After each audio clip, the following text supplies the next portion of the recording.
Hey guys, welcome back to the channel. This is a story about what if Kushina tries to get Naruto back. Naruto x Samui. Before I start, please support for more amazing content and do consider subscribing to my channel and share this video with your friends. This is written by AlphaFlash, link in the description and support writer. Let's start the video. Namikaze Minato, a man known by the moniker of Yellow Flash, was the fastest shinobi to ever live. His skills in Jutsu ninjutsu were good, but he was a master in Fuinjutsu and one of its most rarely studied branches of space-time ninjutsu. He invented the two most feared jutsus in the history of the elemental nations, which he used in the Third Great Shinobi War against a battalion of over 1,000 Iwa shinobi and came out victorious. This was the major turning point of the Third Great Shinobi War. These two jutsus were which came to be known as the Hiraishin no Jutsu and the Rasengan. Minato was considered an orphan when he was found at the village gates, but he was forced to hide his heritage because of the animosity he would have garnered with the truth. His father, the once great leader of the Uchiha clan Madara Uchiha, survived his last battle with Hashirama Senju, the Shodaime Hokage and wielder of Mokuton. Madara Uchiha, after the battle at the Valley of the End, started going away from Konoha with grave injuries. He walked through the forests for hours and was on the verge of dying from his wounds when he was found by a young woman with blonde hair and blue sapphire eyes. She took him to his home and tended to his injuries. Madara woke up after 3 days still gravely injured and looked around to find himself in a room on a bed and bandages wrapped around his torso and arms. He attempted to get out of his bed, but a loud groan escaped his lips. The door suddenly opened and the same woman he last caught a glimpse of in the forest came in and started checking on his wounds. Flashback. At first sight, Madara had to say she was a beautiful woman with sunshine blonde hair, sapphire blue eyes that had deep emotions and a playful mischief in them. She was wearing a simple pink kimono that hung to her curves, and she walked with a grace that Madara noticed could be found only in kunoichi of noble clans.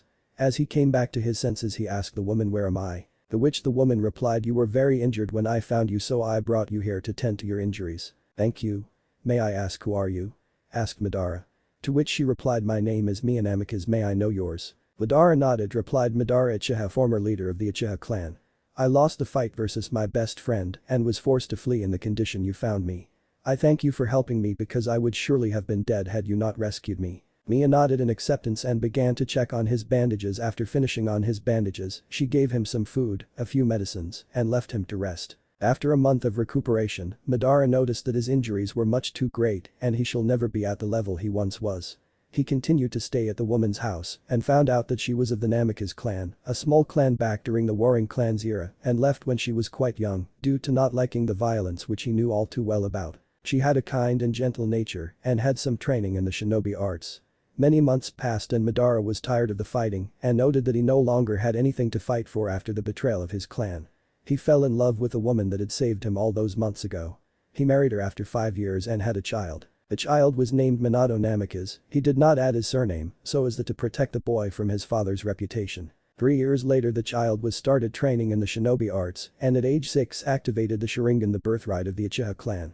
Somehow Kumagakure caught whiff of Madara's survival and his family. The Sandaime Raikage sent 5 ambush squads to kill the man and retrieve his son to obtain the Sharingan for Kumo. They ambushed the house while Madara was out and his wife died trying to protect her son, and Madara arrived at home in her last moments and a battle ensued with an enraged Madara. He kicked the 2 Kumo shinobi out of the house and engaged them in battle. Though crippled, he was still a fearsome shinobi. The rest fired long-range lightning attacks which were dodged. Madara started going through lightning fast hand seals and yelled fire style, great fire annihilation. A narrow stream of fire erupted from his mouth and suddenly spread into a giant wall of inferno. 2 squads were charred immediately, while the rest narrowly dodged. A shinobi suddenly came behind Madara and swiped his sword, which grazed Madara. Madara narrowed his eyes at the sword and noticed it was poisoned. He engaged him with a kunai which was infused with wind chakra and cut right through the Kumo shinobi's sword and ripped his arm off. The rest went through hand seals and yelled lightning style, gale lightning. Lightning bolts launched out of the Kumo shinobi's hands and towards Madara. With no way to dodge, Madara's Sharingan started spinning dangerously and began changing shape. Suddenly ethereal skeleton bones started forming around Madara and a purple being formed around him as Madara yelled Susanoo. The attacks collided and a huge blast was formed. When the smoke cleared, Madara was on his knees, panting, the Susanoo still standing strong. Madara realized that he won't last long if the battle continued longer and needed to finish it in a single blow. He pushed more chakra into the Susanoo and the Susanoo started forming 4 hands and a skull, over all of which an armor formed. The hands pulled out the swords over which Madara concentrated his Sharingan and the black flames of Amaterasu consumed them. He swiped the sword over the Kumo shinobi. 4 shinobi were sliced in half while the rest were consumed by the flames. As the battle ended, Madara coughed up blood and started to walk towards his house. In the house he saw that his wife was sitting against the wall in a pool of blood. He knelt down beside her as tears escaped his eyes. His wife smiled softly at him and laid a hand on his cheek. He kissed her one last time as she told him to take care of their son and told him she loved him. As the last breaths he cupped her lips and she closed her eyes. He screamed in agony and cried, asking the gods why. Why did he have to lose his brother for the clan, only to be betrayed by his clan, and now the only girl he ever loved died? Why? He thought about fighting on and getting revenge, but immediately stopped that chain of thought and decided to look for his son. Then he put his 2 fingers on the ground and expanded his sensory abilities and found his son to be in the back house used for storage. He slid the door open and walked in, and he saw his son curled up in a ball sobbing. He walked towards him and embraced his son in a hug as he sobbed uncontrollably. He picked him up and walked into his as his son fell asleep in his arms. He put him to bed and started writing a letter. The letter was addressed to his friend Tobirama Senju and explained to him the whole situation. Madara knew that Tobirama was an intelligent and unbiased individual and won't hesitate to help his son. After half an hour he finished it and rolled up the scroll. In another scroll he started sealing some money, clothes, basic ninja tools such as kunai, shuriken and ninja wire, and the various jutsu scrolls he possessed. As he finished, his son walked in and Madara told him to get ready to leave. Both father and son, after burying their wife mother, started jumping through the trees towards Konohagakure no Sado. As the village came into sight, Madara stopped and so did his son. He handed down the 2 scrolls to his son, who looked at him confusedly. He took a deep breath and sighed, knowing this won't be easy. He started, son, you have to go to the village alone, and from here on out I will not be with you from here on, because my shadow will always keep you in danger, and my enemies will not stop to harm you if you stay with me any longer. Therefore from here on you will have to live alone. Go and become a great shinobi worthy of your predecessors, make them, me and your mother proud. By the end his son had tears in his eyes and leapt in his father's arms as he told him he won't leave. After some persuading he nodded as he told him he would come and meet him after he has grown strong and test him. He nodded and told him the next time he met him he would beat him to the ground, to which his father chuckled and told him he had no doubt and ruffled the boy's hair. He told his son to give the letter to Tobirama Senju and that it would explain him everything and to never tell anyone who his father was. He watched as his son walked through the gates of the village as a tear caught his eye and he said to no one in particular, sorry my son, but with my injuries I won't last long and won't be able to meet you again. Forgive me. Time skipped to the day of Kyuubi's attack. Minato Namikaze and his wife were going to have some new additions to their family. Minato was ecstatic that he was going to be a father to 3 children at once, 2 daughters and a son. Oh, how he wanted to train his son to be a shinobi so that he could make his old man proud, and Minato already knew that Kushina always wished for a daughter. The seal on Kushina had held up pretty well, and just before birth, Minato had rechecked and strengthened it again, just to be sure. Suddenly, a nurse came out from the OT and told him that everything had gone perfectly well and that the children along with their mother were perfectly safe. Minato had heaved a deep sigh of relief at the last part. Minato had immediately rushed in and a wide smile had broken across his face when he had seen an exhausted Kushina laying on the bed holding 3 precious children in her arms. He had gingerly taken the 2 identical-looking daughters from her arms and had observed that the girls had retained their mother's red hair and violet eyes. Minato had handed them back to Kushina after a moment's deliberation and he had went on to take his son into his arms, smiling ear to ear. Minato's son had inherited his strong Namikaze genes and the boy looked just like his father. The baby boy had inherited his father's spiky blonde hair and sapphire blue eyes as well and had 3 whisker marks on each of his cheeks to boot. His son was going to be a lady killer and have a fan club, Minato mused giddily. Kushina had already told him that she was going to name her daughters Narumi and Mito, and Minato had already told her that he was going to name his son Naruto, and for once the bickering couple had mutually agreed with one another. Suddenly, out of nowhere, a masked man warped into the room through a vortex and launched a hail of kunai at Minato. Minato instinctively jumped back and slickly dodged the kunai while the masked man went on to take advantage of his position to speak a select few words before warping Kushina and himself through the vortex again. Fourth Hokage, I will be taking the Jinchuriki from here and you should act fast, lest see your daughters become a little. He paused for a moment's deliberation. Crisp. The masked fellow added with a childlike chuckle and disappeared along with Kushina. Minato wondered for a moment if he was even sane or what he meant, but took one look in the crib of his daughters to see them wrapped in a blanket with exploding tags and his thoughts dried out pretty quickly. He picked up his children and used his Hiraishin no Jutsu to teleport out just in time as the room in the hospital exploded behind his back. Minato sat on his knees in silent contemplation. His eyes tracked a dry leaf fall down from a tree and his arms cradled the snoring infants to his chest. Not a moment later, he disappeared into thin air before the leaf could make contact with the ground. Minato brought his children back to his house and put them on the bed. He took two of his three-pronged kunai with him from the table and again used the Hiraishin marker on Kushina's seal and teleported to where she was. As he came to the clearing, he dreadfully saw that the Kikbi had been freed and that thanks to the gods above Kushina had somehow managed to survive the extraction. But that was all he could thank them for as she was just about to be pierced by its claw. He picked her up bridal style and teleported to a nearby marker, thereby escaping the attack. The masked man laughed once again in that insane childlike manner, "You're just as fast as your name suggests, aren't you? Just like the stories say, Yellow Flash." He chuckled and Minato turned to him to give him an icy gaze. That of a reaper. A veteran shinobi. An army killer.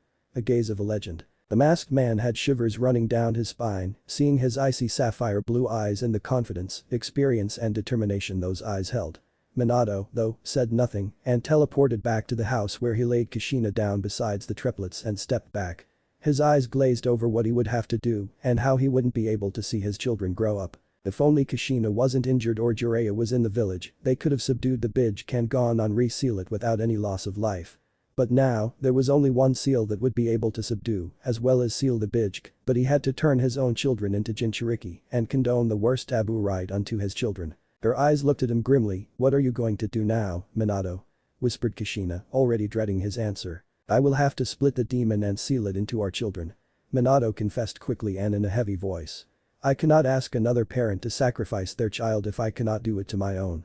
How I'll split it, I haven't decided, but I'll figure it out. Don't you worry," he said in a reassuring tone, but Kushina started crying. "You're going to use that jutsu, aren't you?" she asked him in sobs. Minato looked down solemnly. "There is no other way. But, at least, I can rest happy that they will have you watching over them," he admitted and she nodded. She hugged her children tightly to her chest and cried as Minato put on his cloak, created 4 shadow clones who teleported to a clearing outside the village, and he himself teleported to the top of the Hokage monument only to see the Kikbi destroying the better half of his village in a crazed rampage. Minato activated his Sharingan and flared his chakra to turn the Kikbi attention towards him. He watched, his Sharingan flaring, as the Kikbi started gathering chakra near his mouth and condensed it into a sphere before launching it towards him.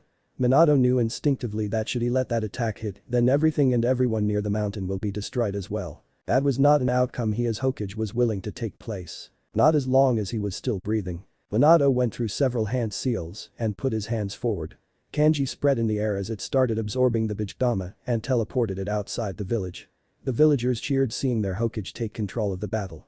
Through the hoots and cheers, Minato felt his instinct screaming danger as he felt a presence behind him. Twisting around, he sawed his arm around and pierced a kunai at the masked man's head, but was stunned when it phased right through his head and the enemy grabbed his wrist in an iron bind. The masked man spoke once more, in a serious tone this time, completely different from his childish tone before. "It's over," he stated dryly.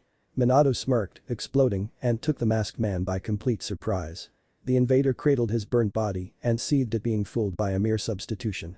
Moreover, he had taken quite a bit of damage from that unexpectedly effective attack. Minato teleported to a rooftop nearby the Bij and bit his thumb.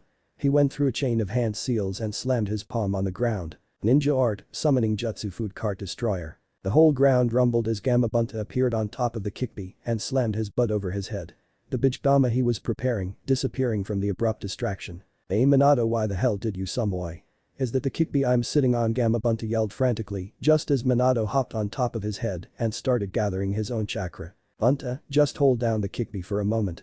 I will subdue it and seal it into my children," he said, and Gamabunta slammed his back over Kikbi who tried to roar in defiance. "Stand down you stupid mutt. Minato, do you really think it wise to seal it into your own children? You know what kind of lives Jinchuriki lead, are you sure about this?" he asked, and Minato had a solemn look on his face. "There is no other way," he sighed. "Besides, Kushina will take care of them.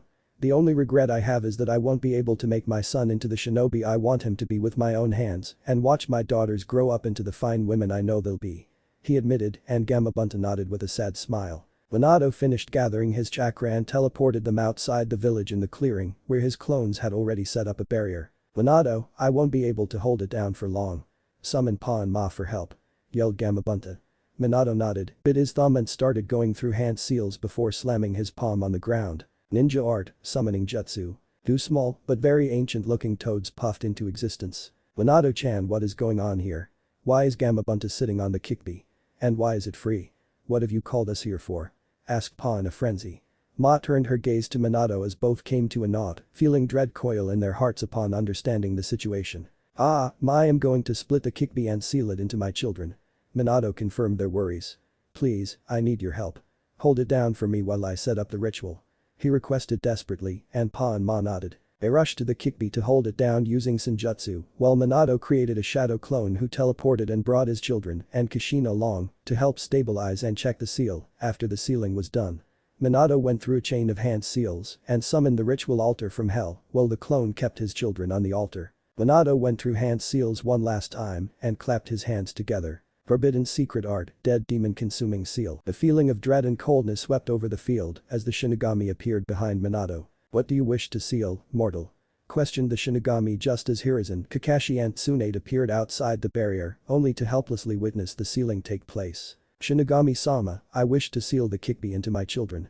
My wish is to split it and seal it into them. Minato wished. The Shinigami spoke up again, the children won't be able to hold half of the chakra and the soul together. Their bodies will not be able to withhold the strain the seal will cause. I must split its yin and yang chakra and split them from its consciousness and body to seal it separately. Choose, mortal, which child will hold what? Shinigami stated monotonously. Minato mulled over it for a minute. His daughters had strong Uzumaki genes like their mother and should be able to hold its chakra efficiently, while Naruto would most probably will inherit a Sharingan to control its consciousness should he ever need its aid. Minato had already had his decision made. Shinigami-sama, seal the consciousness and body in my son and the chakra in my daughters. He confirmed. The Shinigami said nothing, opting to pierce his hand through Minato's chest and sealed the chakra after splitting them into his daughters, while he sealed the consciousness and body into his son. Minato added a 4-symbol seal on Narumi and Mito, while he added an 8-trigram seal onto Naruto to balance the chakra that the Kikbi might recover over the years and leak it into the boy's coils slowly after purifying it all so that his chakra coils became strong enough for holding the increasing strain of the Kikbi over the years. Minato felt the pain of his jutsu take its toll on his body and fell down to his knees just as the Shinigami spoke one final time before he claimed his payment. You have 15 minutes to do your last deeds in this realm for your honorable sacrifice. See and do what you want in these last moments before I claim your soul and take you to the afterlife. Forever. The Shinigami stated and Minato nodded gratefully. The shadow clones around him dispersed and the barrier fell, making everyone gather around him. Minato, what have you done? Hiruzen cried. Tsunade, treat him. He needs it, now. He shouted seeing his successor's condition. Kushina was crying heavily on the sidelines when Minato stopped Tsunade from treating him. The buxom blonde tried to protest, but he cut her off. It's of no use, Tsunade. Minato admitted softly. The Shinigami has given me 15 minutes for my last moments to be with you. Please, it's useless. As for the sealing, the children were not strong enough to hold all of the Kikbi's chakra. So, I split its chakra into yin and yang and sealed it in my daughters for their strong Uzumaki genes and its consciousness and body rests in my son. He said, looking at Hiruzen for the last part. Everyone looked on in sadness at the sacrifice Minato had made for the village, all of them unable to do anything to help him. Kushina stopped crying for a moment and hugged him, sobbing thickly in his chest. Kushi-chan, Minato whispered, softly stroking her hair. Please go and check if the seals have stabilized or not. See if the children are alright or not. I won't be able to rest in peace if my children had to suffer because I made a mistake in sealing. He said with a wince and she got up hurriedly with nod to the children at the altar. He smiled as he saw her kiss and check over his daughters. At least they will have the love of their mother. But Minato's eyes turned icy and calculative when he saw a flicker of emotions pass through Kushina's eyes as she gazed at Naruto with utter hatred and disdain in her eyes while she checked on his seal. Suspicions and scenarios started playing in Minato's mind on seeing this and he decided to take countermeasures just in case and so, Minato turned to Hiruzen with his veteran shinobi eyes. Hiruzen instantly came near him seeing that look and listened to him carefully. Sarutobi, get me 3 blank scrolls and a brush and some ink. Minato whispered. Hiruzen nodded, giving orders to the Anbu through secret hand signs who brought him the required items in a second and Hiruzen handed it to Minato. Minato started writing stroke upon stroke at a fast pace and sealed the 2 scrolls with the Namika's blood seal. Much to Hiruzen's surprise, he added only Naruto's blood and chakra signature to them and sealed the last one with Hiruzen's blood just as he decided to leave the third with his last instructions. Hiruzen, I have to tell you something important. And I only trust you with this, Minato whispered, pressing the scrolls on Sarutobi's chest. Hiruzen nodded wordlessly hearing the gravity of his voice. The two scrolls with the Namikaze seals are my will and a letter to Naruto, both of which you shall give him at the time of his graduation. The entire Namikaze fortune shall be sealed until the time he graduates from the academy and has enough experience and maturity to claim them as his and his alone. I trust your judgment with its timing. The scroll with your blood seal is a letter that you must only open if Kushina ever decides to harm or abandon Naruto. Under no circumstances are you to let anything happen to him. Have him seen as the hero of the village he is. Naruto shall be named the Namikaze clan heir due to his strong Namikaze genes, while Narumi and Mito will inherit the Uzumaki fortune. I trust you to take care of Naruto if my suspicions come true. Can't I, Sarutobi? Hiruzen clasped his shaking hands and nodded tearfully. And reverse summon Pa and Ma at the time you reveal his heritage. He must have the toad contract I have left them, there will be some instructions with them too. Minato coughed thickly while Hiruzen looked confused and stunned. But Minato, Kushina would never do such a thing. Why are you? He stopped protesting, just as Minato asked him in a cold voice. Do I have your word, Hiruzen Sarutobi? Minato asked coldly, and Hiruzen looked at him with determined eyes and nodded. Minato didn't want to believe it too, but he wasn't going to leave the fate of his child helpless if his fears did in fact come true. Yes, you have it. Naruto will be taken care of like a prince and will get the possessions you have left if your fears do in fact come true. I give you my word. Hiruzen promised. Minato smiled, nodding. He coughed up even more blood and seeing the stains on his hands he realized he didn't have much time left. Hiruzen, bring me my children. I want to see them, I want to hold them one last time. Minato whispered. Hiruzen went and brought him his children and Kushina along with him as he handed him the children while Minato looked at them lovingly. Live your lives as you want. Minato kissed their cheeks. You are all special. Don't let anyone let you tell otherwise. You might face some difficulties in your lives, but never falter. And know that I am always watching over you and your daddy loves you three with all his heart. Minato sniffled, handing them back to Hiruzen who took them carefully in his arms. Minato, you can hold them some more. Hiruzen trailed off as he saw Minato's eyes drop close and his head drop. A smile was plastered on Minato's face and some final tears rolled down his cheeks. Kushina fainted from exhaustion and shock while everyone dropped their heads in respect at the man's sacrifice as the strongest of all the Hokages left this world. Don't worry my friend. Hiruzen whispered. I'll honor every wish of yours and look after Naruto as if he was my own child. He mourned. Naruto cried and Hiruzen tried to calm him down with a rock of his arms. After a few moments, Naruto fell asleep as Hiruzen took the children to the hospital along with their mother. Time skipped 2 hours. Konoha Hospital. Hiruzen was sitting in the hospital room after having his wounds treated and was waiting for Kushina to wake up while he took care of her children in the meantime. He had postponed the council meeting for the time being. The council members had protested but had shut up and left happily after he had told them that he would retake his position as Hokage. Well, everyone except Danzm was happy, but that had been pretty obvious for Hiruzen from the start. Tsunade had left the village after Minato's death, saying she was going to live at the Senju property in the fire capital, along with Shizune, as she couldn't live in the village after everyone she trusted had already died in this cursed village. She didn't want to see any more deaths. She had even left him the Shadame's necklace, saying it was cursed as Minato was the last person she had given it to, and he too had died. She had actually thrown it in the trash, but Hiruzen had kept his sensei's legacy for someone who was worthy enough. Suddenly, Kushina's eyes fluttered open as Hiruzen rushed to her side. Sarutobi, where is Minato? Kushina asked solemnly and Hiruzen eyed her sadly. Minato is gone, Kushina. Hiruzen said mournfully. He left us a few moments after you fainted. He admitted and silent tears streamed down Kushina's eyes. Where are my children, Hiruzen? She asked. Hiruzen stood up and went to the crib. Picking up the daughters, he handed them to her. Kushina smiled and cooed at them while Hiruzen went back to go fetch Naruto to hand him over to his mother. But Hiruzen's worst fears came true when Kushina slapped his hand away just as he tried handing Naruto over to her. What's the matter, Kushina? Hiruzen asked dreadfully. Don't you want to hold your son? He asked in confusion. Kushina looked at Naruto in utter contempt. Don't call that demon my son, Sarutobi. She spat venomously, making Hiruzen's eyes go wide. That thing took my husband away from me. Don't you dare call him my son. He is the Kikbi reincarnate. Those whisker marks are proof enough. Kushina sneered at the child. Hiruzen took it all in with wide eyes before his expression turned furiously red. What the hell are you talking about, Kushina? Hiruzen snarled right back. He just has the consciousness and body of the Kikbi sealed inside of him. He is not the Kikbi. Have you gone insane? You are a seal master yourself and were a Jinchuriki merely a few hours ago. What's the matter with you? He asked furiously while Kushina returned his look full force. I told you, I don't have anything to do with that demonic child. He was dead to me as soon as Minato sealed the monster's soul in him. Two souls, one of an infant and one of a demon coexisting, you make laugh.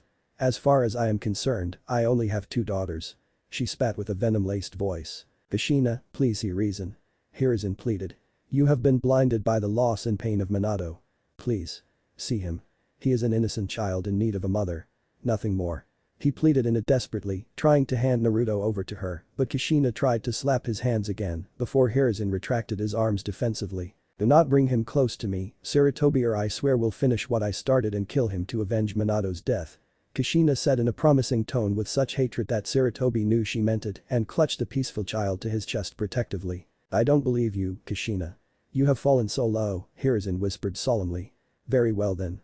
I shall take care of the boy as my own. He admitted in a steely voice to Kushina, who merely huffed and turned back to her daughters. I will go reside in the fire capital where the Uzumaki property is situated, under the protection of the daimyos. Kushina's words took Hiruzen by surprise. I'll raise my daughters over there and will come back during the time of their graduation after I am satisfied with their training. She promised, and Hiruzen nodded wordlessly. Minato, you truly were a genius in every sense of the word. I never believed Kushina could do such a thing to her own son until now.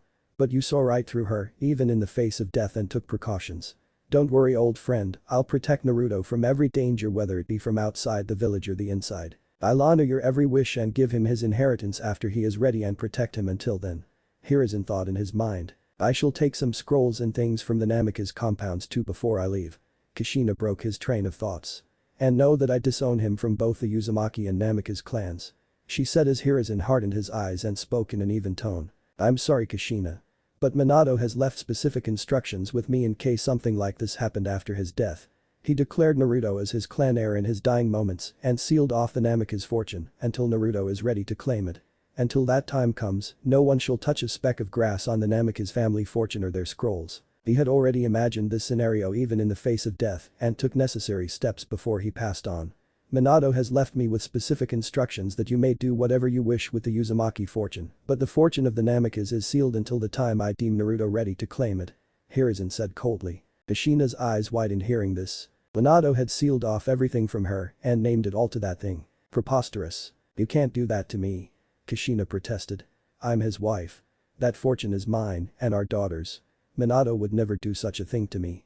The Namikaze fortune belongs to me and my daughters alone, not to that thing. She spat in utter contempt. That thing, as you so call it, is the last child to inherit the strong Namikaze traits, and Minato has named him his heir in his last moments. You do what you want with the Uzumaki fortune, but you will have no say in the Namikaze clan affairs from now on. I am the legal guardian to it until Naruto claims it. Now, I'll take my leave. I have a council meeting to attend to. You can leave the village anytime you wish. The sooner the better. Hiruzen said as left her in the room and stomped his way out. Hokage Tower, Council Chambers. Hiruzen walked into the sacred chambers to see all the clan heads already sitting on the right side and the civilian council to the left. The elders sat directly in front of his seat. He took his seat with a softly snoring Naruto sleeping peacefully in his arms. Two Anbu stood guard behind him. Hiruzen brushed his whisker marks just as Naruto snuggled in his chest, making Hiruzen smile. Amura cleared his throat. Hiruzen, all of us would like to know what became of the Kikbi. He asked, a thought on everyone's mind, and everyone looked at him expectantly. The Kikbi has been defeated and the threat is past. Minato used a forbidden jutsu to split and seal the Kikbi. Hiruzen said as everyone sighed in relief, but Shikaku spoke up. Okage-sama, Shikaku cut him off. You said he split and sealed the Kikbi. What did he seal it into? He questioned. Everyone looked at Hiruzen while he cursed under his breath. Damn those Naras and their intelligence. I can't reveal Naruto's heritage to them. He would already have enough to deal with from external enemies after I reveal to them the truth of his burden. If his heritage is known too, then we might have to deal with many assassins and kidnappers from the inside. Iwa and Kumo might even wish to abduct or eliminate the last true Namikaze heir. I'll keep it to myself until I reveal it, Naruto. Hiruzen decided inwardly. I'll just say Minato sealed it in his daughters and that Naruto is an orphan with no ties to his parents. So many people died tonight, no one will ever suspect a thing. But I'll have him seen as the hero he is, Minato. He thought with a smile. Well, Minato split the Kikbi into 3 parts. He sealed the yin and yang part of its chakra into his newborn twin daughters Narumi and Mito, seeing that they had their mother's strong Uzumaki genes and had a good chance at controlling it. But he had to seal its body and soul into a separate entity, for which he chose young Naruto. His parents died tonight during the attack, and Minato made it his last wish for Naruto to be seen as a hero, and I have full faith in his abilities in his sealing, and so should you. He spoke pointedly. But that was all he said before all hell broke loose from the civilian part of the council. They shouted for the demon to be killed and their families be avenged. Hiruzen purposefully left out the part that the Kyuubi will gain back its chakra over time and that Naruto will become the true Jinchuriki of the Nine Tails after some years, as per what Minato had told him about the mechanics of his seal in his last moments. He didn't want Danzm to be too interested in Naruto and try and turn him into a weapon, as Minato had once feared. Hiruzen wanted to keep his burden a secret, but he knew if it came out later, then it might even cause a civil war as everyone would be after want Naruto's head. He suddenly let out his kai and every last one of them shut up. Naruto whimpered in his sleep, making Hiruzen tone it down a bit and rocked him left and right before Naruto fell into his deep slumber again. If you fools kill Naruto, then the Kyuubi will be free. And then what? It will regain his chakra in a few years and return to finish what it started. And this time, we will not have Minato to stop it. Hiruzen snapped and the civilian council fell silent while the clan heads nodded tiredly, knowing full well that he was right. Hiruzen, where are the Jinchuriki with the chakra of the Nine Tails? Danzm wondered as expected. I suggested you let me take over their training and upbringing. I'll help them control their emotions better and make them absolutely loyal to the village. He suggested calmly as suddenly Mibukki Haruno screeched and everyone in the room winced. Yes, where are the princesses of the Uzumaki clan? She shrieked. They are the heroes of the village. I demand to know of their condition. She asked with a screech. Kushina will take them to the Uzumaki property in the fire capital. Hiruzen admitted bitterly. So as to keep them safe there under the protection of the daimyo. She will return after she has them trained well enough for them when the time of their genin exams is upon us. Hiruzen told her sourly. Danzm stood up, practically outraged. You can't allow that, Hiruzen. The Jinchuriki must stay close to the village and the Hokage. They should be trained properly. We need to show our strength to the other villages in this moment of weakness. Also, I can train them to be strong and loyal to the village. Have her brought back this instant. He demanded, and Hiruzen sighed at the power-hungry old fool. To think he was once his friendo, the irony. Well, that is true, Danzm, you yourself have clarified that we do not have the necessary forces to spare for their protection. They will be much more safe at the fire capital. Also, Kushina is best to train them, as I'm sure you know the reasons. Plus, they will return during the time of their graduation. What problem do you have with that? Hiruzen remarked offhandedly. Seeing everyone nod and agree except Mibukki, who kept screeching about keeping the princesses in the village, Danzm seethed at being outdone and losing his chance to have strong weapons under his control, but sat down in defeat. Hiruzen sighed inwardly in relief that Danzm had no interest in Naruto, seeing he had no chakra of the Kyuubi within him. He was practically useless to the man. Oh, how ironic, he thought to himself. Then they all asked what would he do about Naruto, and they said to lock him up in Anbu headquarters or send him off to a far-off island to be isolated or some other ridiculous ideas, mostly from the civilian council, and he instantly shut them up by leaking a bit of kai again. Thankfully, Naruto was too deep in sleep to notice it this time. Naruto will live a normal life and become a loyal shinobi of this village. Hiruzen declared with steel in his voice. I hereby declare that no one shall speak of the link between Naruto and the Kyuubi to anyone of the younger generation. This is an S-class secret punishable by death without trial. Hiruzen roared. Everyone fell silent seeing his furious expression. Hiruzen had to at least make sure that Naruto made some friends his age. Everyone hesitantly agreed and talked about the damages incurred to the village, its forces and other political matters right until they called it a night 3 hours later. Hiruzen went back to the Hokage tower to spend the night with young Naruto and an aching back. He finally got in bed and blissfully slept with little Naruto snuggling into his chest while he kept the boy tightly wrapped up in his arms. He was to be his grandson in everything but blood, Hiruzen thought to himself, and finally drifted off to sleep with a content smile. Naruto's soft snores sounded like purrs in Hiruzen's ears all through the night. Chapter 2. The beginning. Part 1. Hiruzen was suffering a severe headache at the moment from doing all this paperwork throughout the night without even a wink of sleep. Last night, after the information of Naruto's secret was revealed to the village, he had been disturbed all night long by civilian after civilian telling him to either banish the demon or kill him, until Hiruzen had reminded them of the law in effect. Every single one of them had paled and run off when Sarutobi had plucked out a gleaming kunai and threatened to implement his law then and there. Today, Hiruzen was patiently awaiting the arrival of his student, Jiraiya, alongside Kakashi Haddock, who Hiruzen had called through his toad summons to tell him of Naruto's condition and to see if any one of them would like to keep Naruto's custody. Speaking of Naruto, Hiruzen had just had Anko take care of him and feed him. He was glad to see that the hyperactive Kunoichi looking so good with children. Plus, she was the only one he could ever trust with Naruto's care anyways. She knew the burden of carrying a curse and respected the fourth Hokage above all else. As of now, Naruto was sleeping peacefully. The sight made Hiruzen smile, and he told Anko that she could leave and go rest for a few hours until he called for aid again. Instead of being glum, she seemed chum at the chance of spending some more time coddling baby Naruto.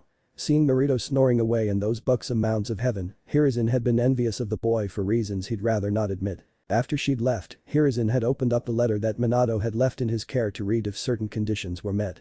And sadly, all of those conditions had been met just as Minato had once feared. Dear Hiruzen, if you are reading this letter, then I'm afraid my fears have come true. As I've already told you, of the 2 scrolls that I left for Naruto, this letter is meant for you, Naruto, and the eyes of elders of the Toad clan only. I have left you as the legal guardian of the Namikaze clan until Naruto inherits it. I know, if the conditions to read this letter have been met, then sadly, Naruto will lead a very lonely life. I fear that no one will want to be tied down to taking care of Naruto, much less adopt him. That is why, I want you to admit Naruto to the best orphanage that you can find and pay for them from the Namikaze family account if need be. Tell Pa and Ma to make him the next Toad summoner after you tell him of his heritage. He will need their strength to protect himself in the future, for I fear the perpetrator of tonight's incident will return for his life. Also, it's a good news that Naruto won't suffer the curse of blindness caused by Mangekyou Sharingan because of him having the healing abilities of the Namikaze and the stamina and chakra of both the Senju and Uzumaki. Do not tell Jiraiya or anyone this fact and make sure you tell Naruto about it once he is old enough to understand his burdens and be there to explain how his eyes work. Help him master his eyes as they will in turn help him control Kyuubi soul, since I fear Kushina won't be there to train him and he will need all the power he could conjure up to protect himself from the masked Uchiha who had invaded the village tonight. The Toads too will help him to control his power since they have the scrolls he will need to learn his powers. I do not want Jiraiya to adopt him because he will make up a silly argument on how Naruto is the child of the prophecy. Please have him raised as a child and not a tool, Sarutobi. I know he will wish to do so with Narumi and Mito as well, and I don't want Naruto to be burdened with such things at such young an age and live a childhood that I could not. Try to keep my daughters away from the prophecy too, if you could. I want my children to have a normal childhood and to have their innocence kept intact for as long as you possibly could. Protect him, if nothing else, Hiruzen as a last favor to this dying father and friend. I leave my legacy in your hands, old friend. Minato Namikaze. Chapter 3. The Beginning Part 2. Hiruzen put down the letter and took off his glasses. He clenched his clouded eyes shut and held back his tears. He sealed the draft back into the scroll until the time came for Naruto to open it once more. For now though, Sarutobi walked over to Naruto's crib and smiled as he brushed his fingers on the baby boy's whiskers. Naruto purred in delight, making Hiruzen chuckle softly. It seemed as if they were quite sensitive. Suddenly, the window slid open and Kakashi and Jiraiya walked in. I was waiting for you too, Hiruzen said, unimpressed. Come on in, he motioned them in. Both hopped in and stood in front of the table. Hiruzen lit his pipe and gazed out the window. So you retook the seat, eh, Sarutobi-sensei? The kid left his hat way too early, Jiraiya whispered mournfully. Hiruzen nodded in agreement that he did, he agreed, still looking out the window. Sighing, Jiraiya, Hiruzen started. Minato has left a great burden upon my shoulders, a burden which Kushina does not wish to see reason to. He admitted and Jiraiya looked at him confused. Hiruzen said nothing to elaborate and pointed towards the crib where the soft snores of a baby resonated from. Both Kakashi and Jiraiya walked over to the crib and couldn't help but gasp in shock. Sensei, Jiraiya gulped. Is this his son? Jiraiya stuttered. Hiruzen nodded in affirmative. Why is he here then? Jiraiya thundered. I thought Kushina gave birth to 2 daughters, not a son as well. She told me as such when I sent her a summon last night. But she told me that she was leaving today at dawn for the fire capital. If he is, in fact, her son, then why is he here? Jiraiya naturally had to ask. Hiruzen smiled sadly and continued on gazing out the window. She blames him for the death of Minato, Jiraiya. Hiruzen didn't mince his words. She looks at like him as if he is the Kikbi reborn. Kushina is looking for someone to blame and vent and has sadly chosen little Naruto as her culprit. Last night, she disowned him and even threatened to kill him. Now, Jiraiya, I wish to ask of you, will you adopt Naruto? Hiruzen dropped the bomb. I know that you have a spy network to manage, but we can set up a timetable for it. I can have someone I trust help you with little Naruto. So what do you say, Jiraiya? Would you accept him? Hiruzen asked hopefully. He honestly thought without a doubt that Jiraiya would accept the boy willingly to honor his apprentice's last wishes. I'm sorry, sensei. Jiraiya's apology formed a pit of ice in Hiruzen's stomach. The village needs my spy network more than ever now, and I am not exactly father material, you know. I like to travel, do research, and write my books. Plus, the great Toad Sage has given a new prophecy, Pa and Ma told me that just last night. It says the powerful sapling born from two strong leaves shall lead the world to peace, and its enemies shall fear the look of his red eyes as he gazes upon them to protect what is precious to him, and I know for a fact that it has to be either Narumi or Mito. They fit the description perfectly. And they will even have red eyes once they channel the fox's chakra, just like Kushina did. I'll have to put all my time into nurturing them, so being with Naruto will be difficult, you know. Jiraiya apologized sincerely. I hope you understand, sensei. The future of the world takes priority over the life of a single child, you of all people must understand. Jiraiya tried to make him see reason. Hiruzen didn't even bother turning around to face him as his heart broken too at hearing his students' admissions. Minato, you really did see through all of their hearts beforehand, didn't you? Even I didn't know my own student's nature, and yet, you still saw right through him. Hiruzen thought sadly. I see, was all Hiruzen could say at the moment. Jiraiya was happy that his sensei was understanding his reasons. After all, the world did prioritize over Naruto, even though he did not like doing it. What will you do then, Kakashi? Hiruzen switched his words to the Chunin monotonously. Lord Third, Kakashi bowed his head. I want to return to the duties of the Anbu. I have to get over my grief of losing yet another person precious to me. Naruto looks too much like sensei, and I won't have the time to look after him with my missions. But I promise, I'll watch him over him from the shadows and even become his Jonin sensei when he grows older. He promised. That's quite a ways away for now, Kakashi. Hiruzen remarked pointedly. Kakashi nodded, knowing full well what the man was trying to imply, that it is, sir. To be honest, after everything he'd heard, Hiruzen wasn't even surprised anymore. I understand, Hiruzen waved his hand dismissively. Both of you are dismissed. He dismissed them. Chapter 4. The Beginning Part 3. I think you've heard everything. Hiruzen questioned seemingly no one in particular. Two small toads came out of the shadows of the wall, tapping their canes to show their displeasure over the matter. Yes, we did. Pa clipped, annoyed. I'll admit, I never expected Jiraiya boy to leave Naruto-chan just for our prophecy and his disgusting habits. He has fallen in respect of the toad's great elders. We came up to check on young Naruto-chan, but I never imagined that Kushina-chan would forsake her own child, even if it is grief that has clouded her eyes. Ma admitted somberly. Neither did I, Hiruzen sighed. The Leaf Village too has disrespected Minato-chan's wish for Naruto-chan to be seen as a hero. Pa said with steel in his voice. The leaf has fallen from the grace and honor it once used to hold, back in the days when Hashirama-chan and Tobirama-chan used to guide its reins. Ma spat. Hiruzen smiled, thinking of those times and knowing that they were right. This really wasn't the same village anymore, its founders would have been ashamed of what their vision became in wake of their deaths. What do you wish to do now? Hiruzen asked the two toads. They looked at each other and nodded. We shall remove Jiraiya-chan from the toad summoning contract effective immediately. Pa tapped his cane decisively. He has fallen from the ways of our clan.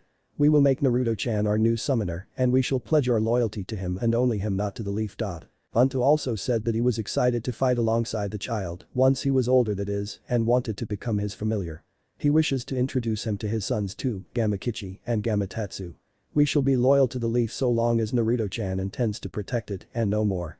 He declared his loyalties to the stunned Hokage. But the toads have been allies of the Leaf for years and tried to protest. Ma interjected, the great toad sage believes him to be the child of prophecy, and we do too. She added, Minato-chan entrusted us the key to his heir's seal and asked us to give it to Naruto-chan whenever you deemed him ready. There are many things that Minato-chan left at Mount Mayaboku for him to inherit. We shall give it to the boy after he becomes aware of his heritage. She said in an iron voice. And Hiruzen nodded in agreement to her words, but Hiruzen couldn't help but worry a little. The Leaf had taken yet another loss in power by almost losing the only powerful battle summoning contract left in the village if not for Naruto. The snake contract was with Orochimaru, with Anko only having a partial contract to them. And the slugs were loyal to the Senju and the Uzumaki only, and Hiruzen could only wonder how long the ears of Shikatsu Forest would remain oblivious to this truth. Kushina and Tsunade were the only summoners left and they too were not active shinobi of the village. Hiruzen wondered if taking the seed had indeed been the right thing to do with all the power vacuums left in wake of Minato's death. Hiruzen looked at little Naruto with a smile, knowing full well the boy would be a thorn in his backside and cause him a hell of a lot of paperwork when he grew up. He was already really important to the village as the last of the Namikas and the only summoner to the legendary Toad clan now as Jiraiya had been expelled from the contract. He thought about his student's reaction when he realized that his contract, on which he was so heavily reliant, was nullified. He watched silently as Pa and Ma walked up to Naruto's crib and Pa picked him up. Naruto woke up from his sleep with a cute yawn and gazed at the weird toad with wide, droopy eyes as he tilted his head to the side. Pa held him in front of his face, both intently gazing into each other's eyes. Well, Naruto-chan, he settled him a bit more snugly in his arms, would you like to be the next Toad summoner? Pa asked him with a smile. Naruto laughed with a clap, thinking it was funny and hugged him. All of them chuckled in unison. I think that's a yes, isn't it, Sarutobi? Said Ma and Pa nodded. What say you, Sarutobi? Pa wondered. Hiruzen smiled, I think yes as well. Ma walked up to Naruto just as Pa finished slicing Naruto's little thumb a little, forcing it to bleed, and started writing his name Naruto Namikaze on the summoning scroll. He slapped a hand print over his scroll and roughly smeared the print on the paper to make sure it was done right. Naruto sniffed a little from getting his thumb cut and, as if on cue, Ma bashed Pa on his head while he yelled annoy. Indignantly. You idiot. She thundered. You cut too deep. Look, you made him cry. She roared when Naruto sniffed again and Ma plucked him up from the ground and rocked and cooed him. To be continued. Chapter 5. The beginning part 4. Aw, Naruto-chan is a brave boy. Isn't he, isn't he? She cooed and the boy giggled, momentarily forgetting his pain while his thumb healed almost instantly. Hiruzen was wide-eyed at the speed with which it healed, as was Pa. It seemed that the kickbee gave him a healing factor. Pa had come to the same conclusion as Hiruzen had and was equally shocked as well. He wished to ask what will become of little Naruto and who will look after him from here on out, however. What are you going to do about young Naruto's nurturing, Sarutobi? Pa wondered. Where will he live? Hiruzen sighed and plopped down on his chair, feeling well beyond his years. I want to keep him with me, yes. But I have way too many duties now. Seeing their disapproving look. And even if I did want to keep him, the council would raise hell over it. They decided last night that none of the clans could adopt him, in fear of them releasing the kickbee to gain power, and none of the civilians will adopt him for obvious reasons. So, that leaves only the orphanage. Hiruzen added to save himself some face. What of his accommodations? Ma asked. I will try and find him the best orphanage there is and even pay them some extra money to keep him safe and well treated. I'll have Kakashi and my other Anbu check up on him from time to time. I made a law for people not to tell the younger generation of his burden so that he may be able to make friends. I'll visit him as often as I could, but it will be difficult to take out any more time. After he is 6, I'll have him entered into the academy, after which he'll graduate at the recommended age of 12. That is what I have planned for now. His father made sure he would have the money to live well and I'll give it to him monthly as a stipend until he claims his fortune in order to keep his identity under tight wraps. Hiruzen explained and Pa and Ma nodded, satisfied. We too will check up on him regularly. They told Sarutobi. But we shall not reveal ourselves to him until the time is opportune. I wish you luck, Sarutobi, and we trust that you'll take care of our summoner. They asked him and Hiruzen smiled. I'll do what I can. Hiruzen promised. Pa nodded and tapped his cane as both he and Ma left in a puff of smoke. Hiruzen began checking through the files and various records of the orphanages in the village to try and find one with the best comforts for him to offer, but that issue was only secondary for now. Hiruzen needed to find a place where Naruto would be accepted fully. He began going through file after file, rummaging through them, and eventually finding none that would fit his requirements completely. Sarutobi groaned. This was going to be a long day. Chapter 6. Revealing Part 1. Time skip 4 years. It was the 10th of October, the day of the Kyuubi festival, and the whole village was filled with decorations and the morale was running his. In the streets a small blonde-haired boy with light blue eyes and whisker marks on his face was walking, taking in of the sights the festival had to offer. The boy is our hero Naruto. Naruto was running out the streets in joy. He came up to several stalls, played games, and ate several delicious things. The merchants were from different villages, so they didn't throw him out or even talk to him rudely for that matter. Many of the villagers were glaring coldly at him, but the boy was too happy to notice. He was walking through the crowd when he was suddenly pushed into an alley and Naruto looked up to see 3 men with strange wide eyes looking at him, probably blind, while Naruto got up and dusted himself off. Can I help you, mister? He asked him politely, though the man grew furious. Yes. You can die for me, demon. He yelled. They ran towards the blonde with a kunai and Naruto took off in fright. They chased him as he weaved, ducked and ran through alleys and then saw a fence in front of him.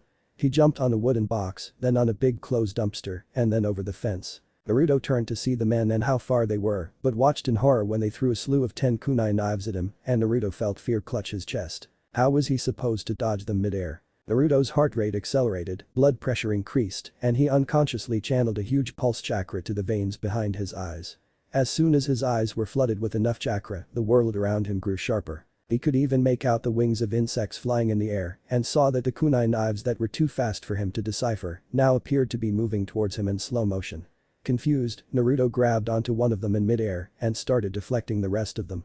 He managed to deflect 7 of them, but wasn't able to finish the last 2, even though he could argue that they were a lot slower than he was, one of which lodged itself in his right shoulder, the other in his left thigh. Naruto howled in pain and fell down. He crawled back into the corner of the dead end to the alley and brought his knees to his chest defensively. He curled up into a ball, knowing he couldn't escape now. Naruto whimpered and waited for the pain to come just as they started kicking his small body, and his cries for help were drowned in the loud music adorning the festival behind this hell. Did you see his eyes? One of them exclaimed as he launched another kick. Yes, seems as if he has the Sharingan. Is he an Uchiha? The other one asked. No one has activated the Sharingan at so young an age. The demon must have stolen them from a corpse.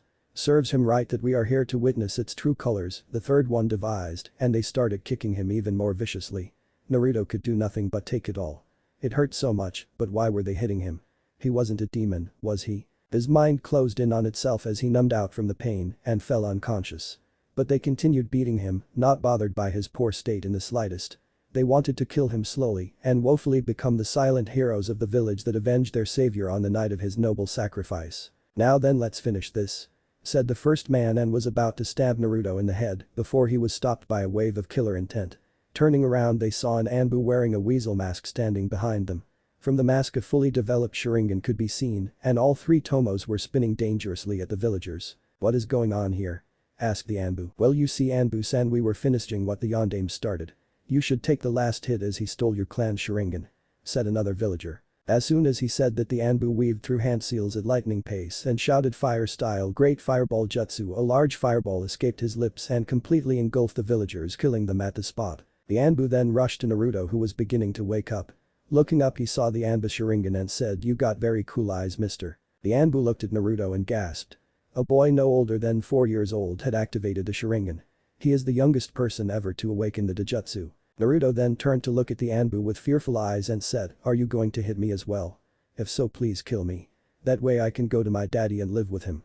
As he said that, he fell unconscious again, this time barely holding on to his life. The Anbu immediately picked him up and rushed to the hospital. Chapter 7. Revelation Part 2. Upon reaching the hospital, he shouted, "Nurse, it's an emergency." A nurse quickly rushed but stopped when she saw who the Anbu was holding and sneered.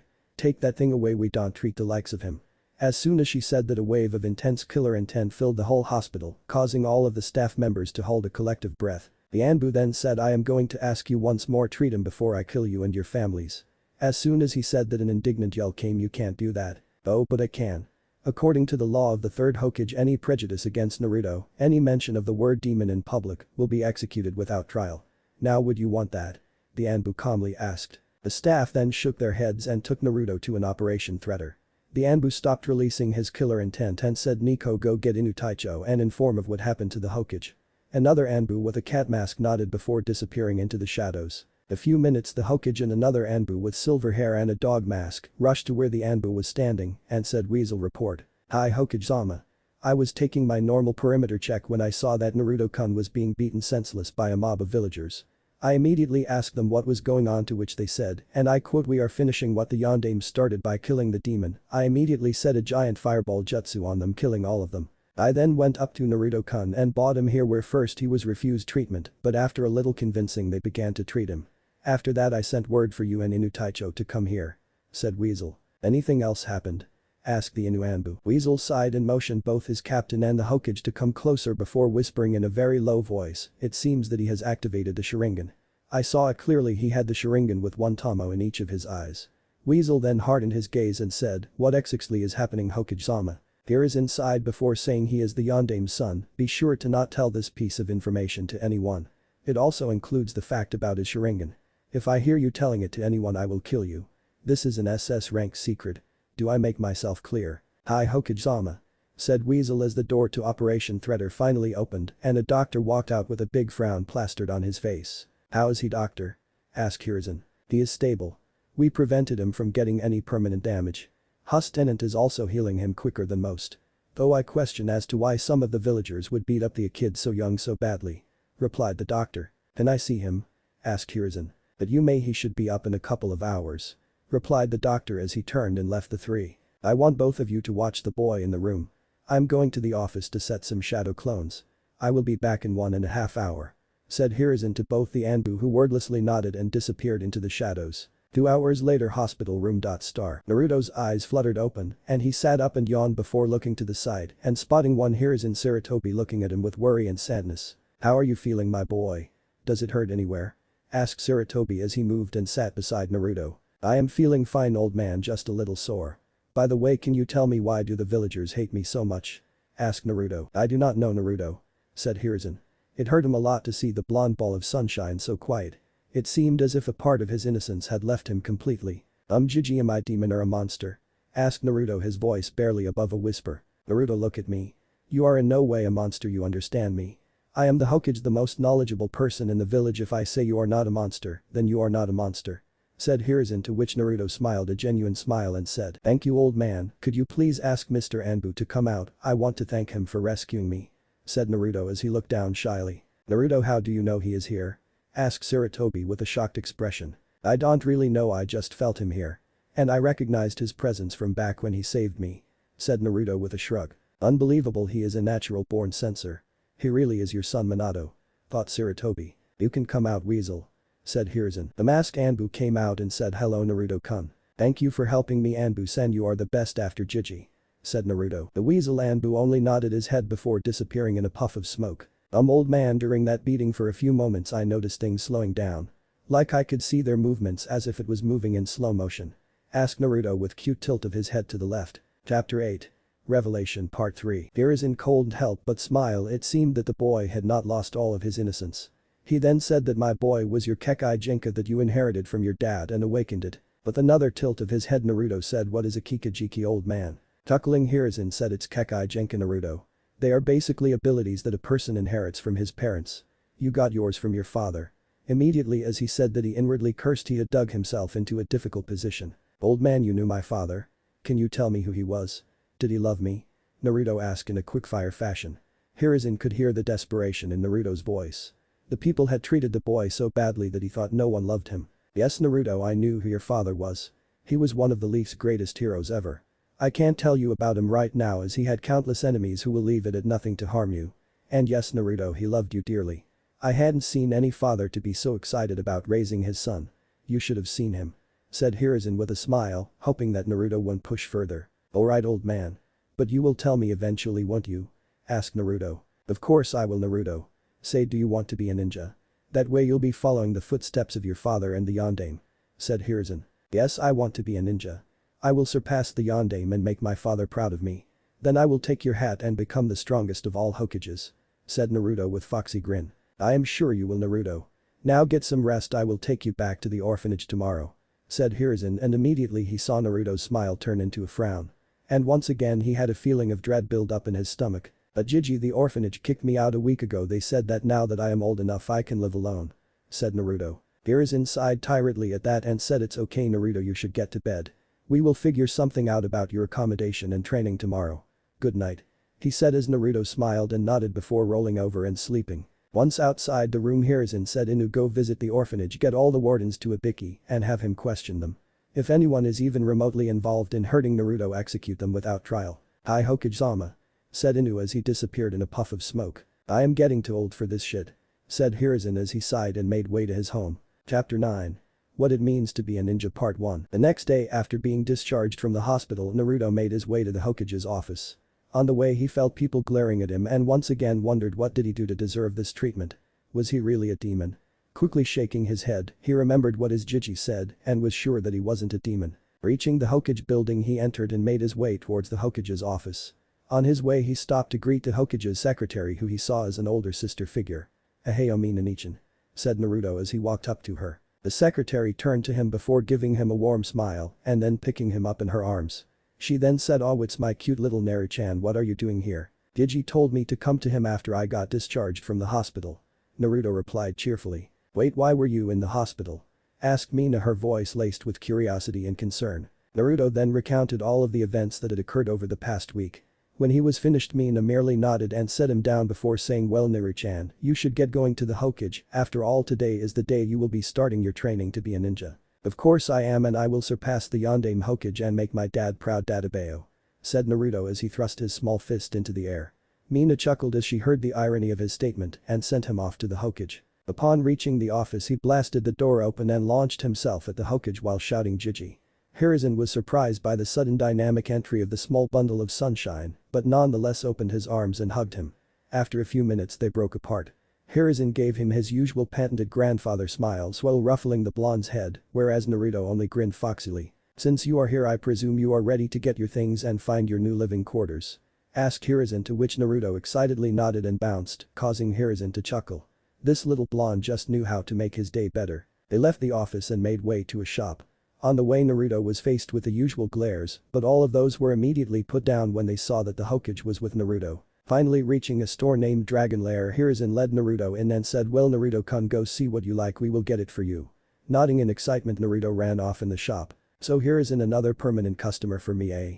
asked a voice. Turning around, Hiruzen could see a man in his mid-40s smiling at him. "You got that right. He is an orphan whom the normal populace do not seem to like. I am sure you've already guessed his identity.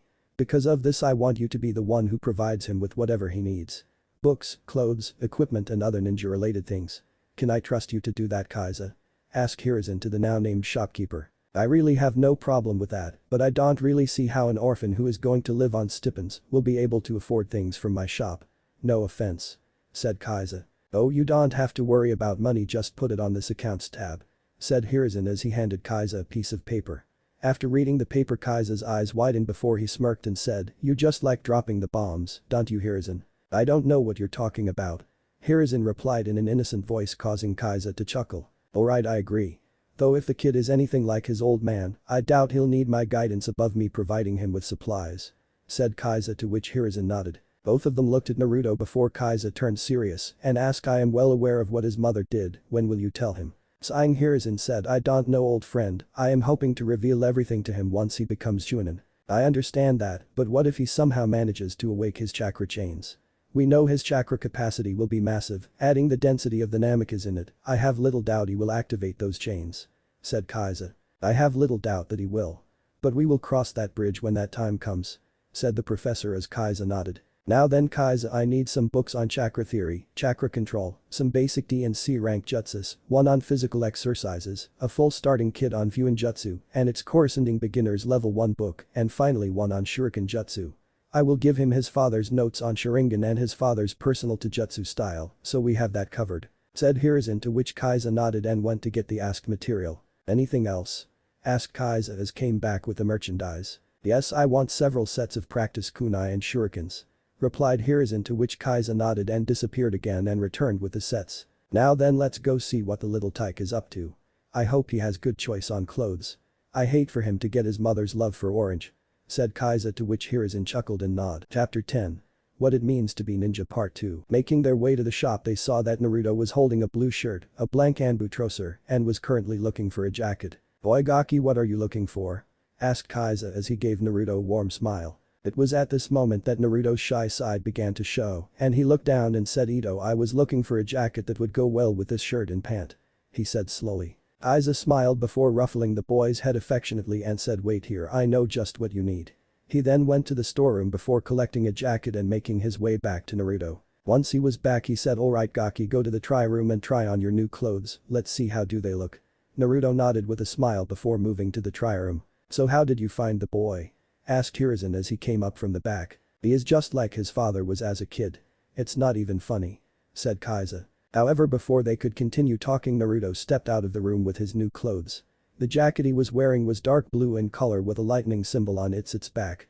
It was the symbol of the Forgotten Amicus clan. "Damn, I never thought I'd see that symbol again," said Hiruzen. "Well, get used to it because you are going to be seeing it around," replied Kaiza. "How do I look, Jiji?"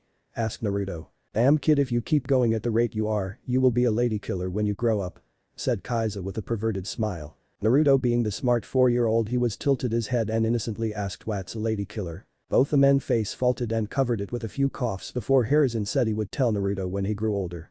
To which the boy nodded. Hiruzen and Naruto then paid for all his merchandise before it was sealed into a scroll. They then left to a scroll. "Now then Naruto, let's get some food before I take you to your new home, okay?" said Hiruzen, to which Naruto nodded. They made their way to a stall named Ichiraku Ramen. He sent Naruto in before turning around and saying, "Miko Tori." Both the Anbu appeared before him and bowed, waiting for orders. Tell Sparrow to head to the training ground behind the Hokage monument and create his best house over there. Also take this money and get good furniture, food and utilities in it.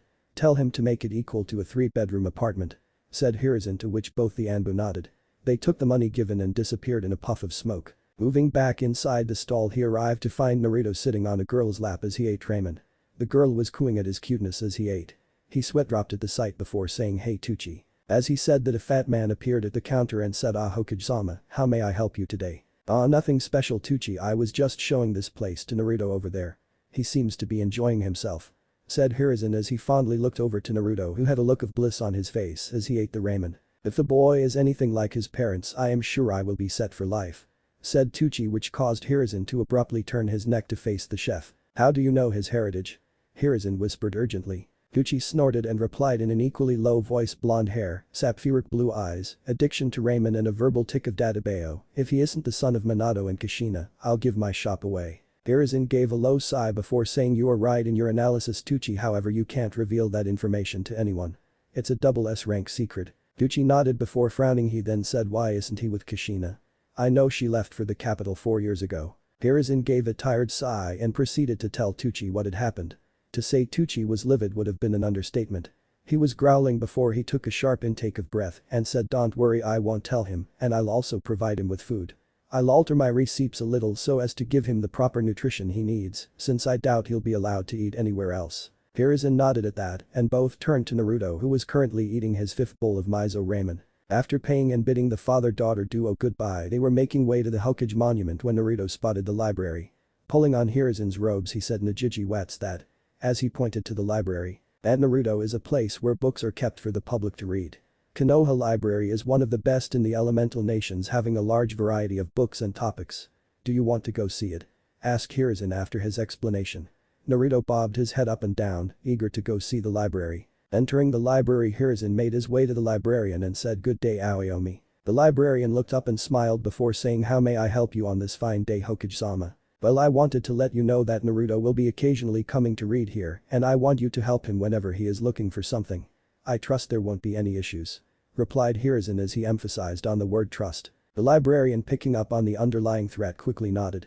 Smiling, Hiruzen turned to Naruto and said, "Well, that's that, Naruto, you can come here to read whenever you feel like it." "Yada, thanks a lot Jiji, you are the best Dadabeo," said Naruto as he bounced up and down, causing Hiruzen to chuckle and the librarian to look at him strangely.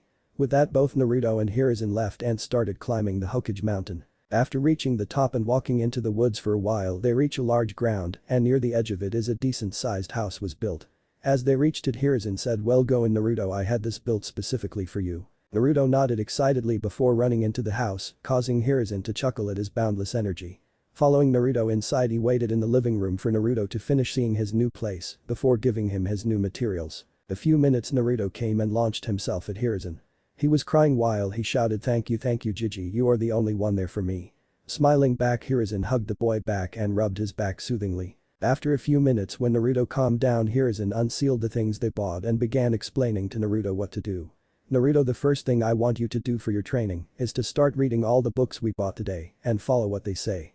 Also, I am going to give your father's notes on the Sharingan and his personal Taijutsu style. And another scroll which has several non-elemental jutsus inside. How that scroll will only open after you have completed the both on chakra control. Any questions?" "No Jiji, I understand what you said, though I want to ask you, what does it mean to be a ninja?" asked Naruto curiously. Hiruzen was quiet for a moment. He knew that his answer could base what sort of ninja Naruto would become. It was time to mold him just as his senseis had molded him into one of the bearers of the will of fire. To be a ninja means to be ready to make sacrifices, to protect what you hold dear, and to be the hope for others when all seems lost.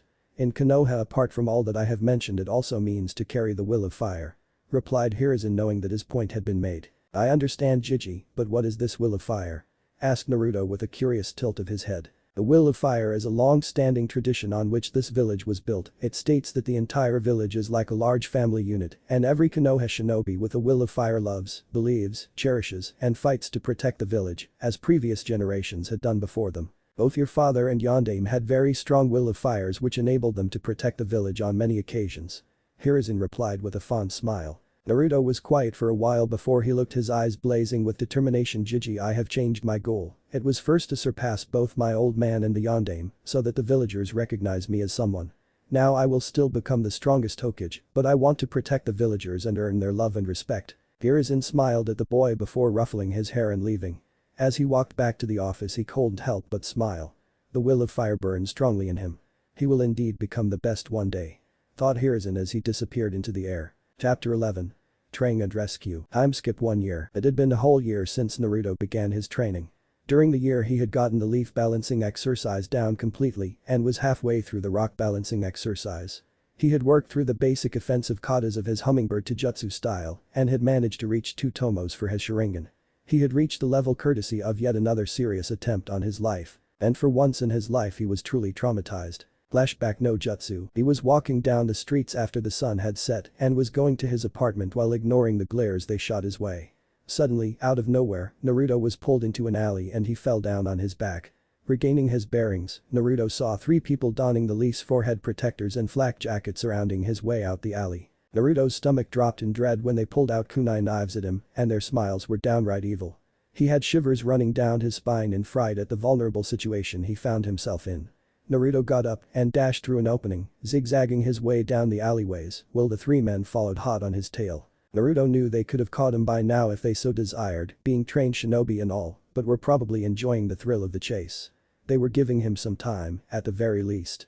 Naruto tried to run even quicker when the men chuckled right behind him, apparently amused from his lame attempts at escaping them. Naruto suddenly came to an abrupt stop when he saw the alley come to an end and all he had ahead of him was a wall, a dead end. Naruto turned around just as the men turned around the corner and took a step back, then another and another when his back hit the wall. The shinobi began laughing at his miserable face when Naruto's back hit the wall and his eyes misted over with unshed tears.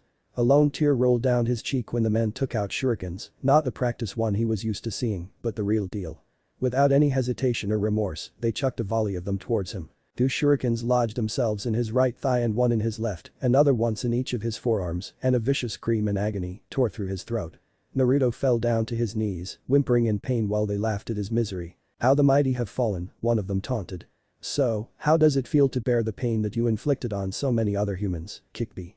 We know that we can't kill you or you'll regain your strength and be free off your bonds, but we can torture your vessel and break you from the inside out. Don't worry, you'll soon be numb from the pleasure we'll inflict upon you. Why?" Naruto whimpered dizzily. "Why do you people keep doing this to me? What have I ever done to you? What did you do, you say, Kikbi?" They sneered furiously. "You killed so many of our villagers and now you have the gall to ask what you did, and to top it all off, you have the guts to join the academy to regain your strength. We'll make this a night to remember." As soon as those words were said, Naruto curled up into a ball and prepared himself for the pain he knew was coming. No one noticed his cerulean blue pools bleed red when they were beating, kicking and stabbing him on all his non-fatal points. Naruto didn't know how long it continued for as his body grew number and his whimpers turned incoherent, all the while pleading if someone would save him. At the Hokage office, Hiruzen, having gone through a long council meeting, the point of which he still had trouble comprehending, was annoyed at being pointlessly held back for so long. They were arguing and asking pointless things off of him that, in his honest opinion, were beyond ridiculous. Moreover, he still had to go and complete all the pending paperwork that must have piled up on his desk in his absence. He sighed and ran a hand through his hair as his back hit the leather of his chair. He inked his brush and started scribbling away at the stack of folders. He must have been at it for hours since the sun was beginning to set in the horizon, Hiruzen realized tiredly. The thought of not being able to go see Naruto for congratulating the boy on making the cut for the academy saddened him. But he promised himself that tomorrow, at Ichiraku's, he would treat the boy and listen to all his babbles for the entire evening. Hiruzen had just about finished on his train of thoughts when Kakashi came striding in the door, an act that made Hiruzen grow a bit confused. Mission accomplished, Hokage-sama. Kakashi sighed lazily, further confusing Sarutobi. What mission is that, Kakashi? He questioned as if the masked Nin had grown a second head.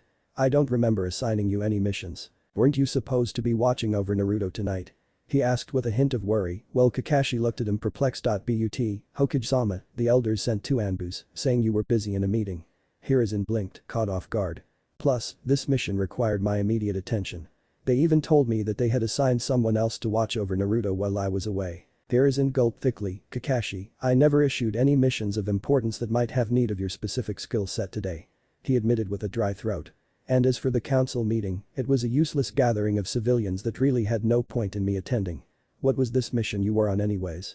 he asked dismally. "I was told to watch a specific part of the village wall. There had been a possibility for a breach of security. But it was most likely a fluke, as everything was fine according to the barrier team. Coincidentally, there was no point in me tending to the mission as well.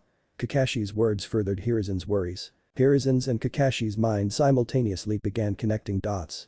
The useless council meeting summoned by the elders and the civilian council, Kakashi's fake mission, absolutely no breach in security, the Anbu detail. Hiruzen stood up. Kakashi, his voice turned desperate. Please tell me that you made sure someone was assigned to protect Naruto while you were gone, didn't you? He asked uncertainly. Kakashi mechanically shook his head, his lone eye widening as he too finished connecting the dots. Hurriedly, Hiruzen took out his crystal ball and desperately tried to locate Naruto.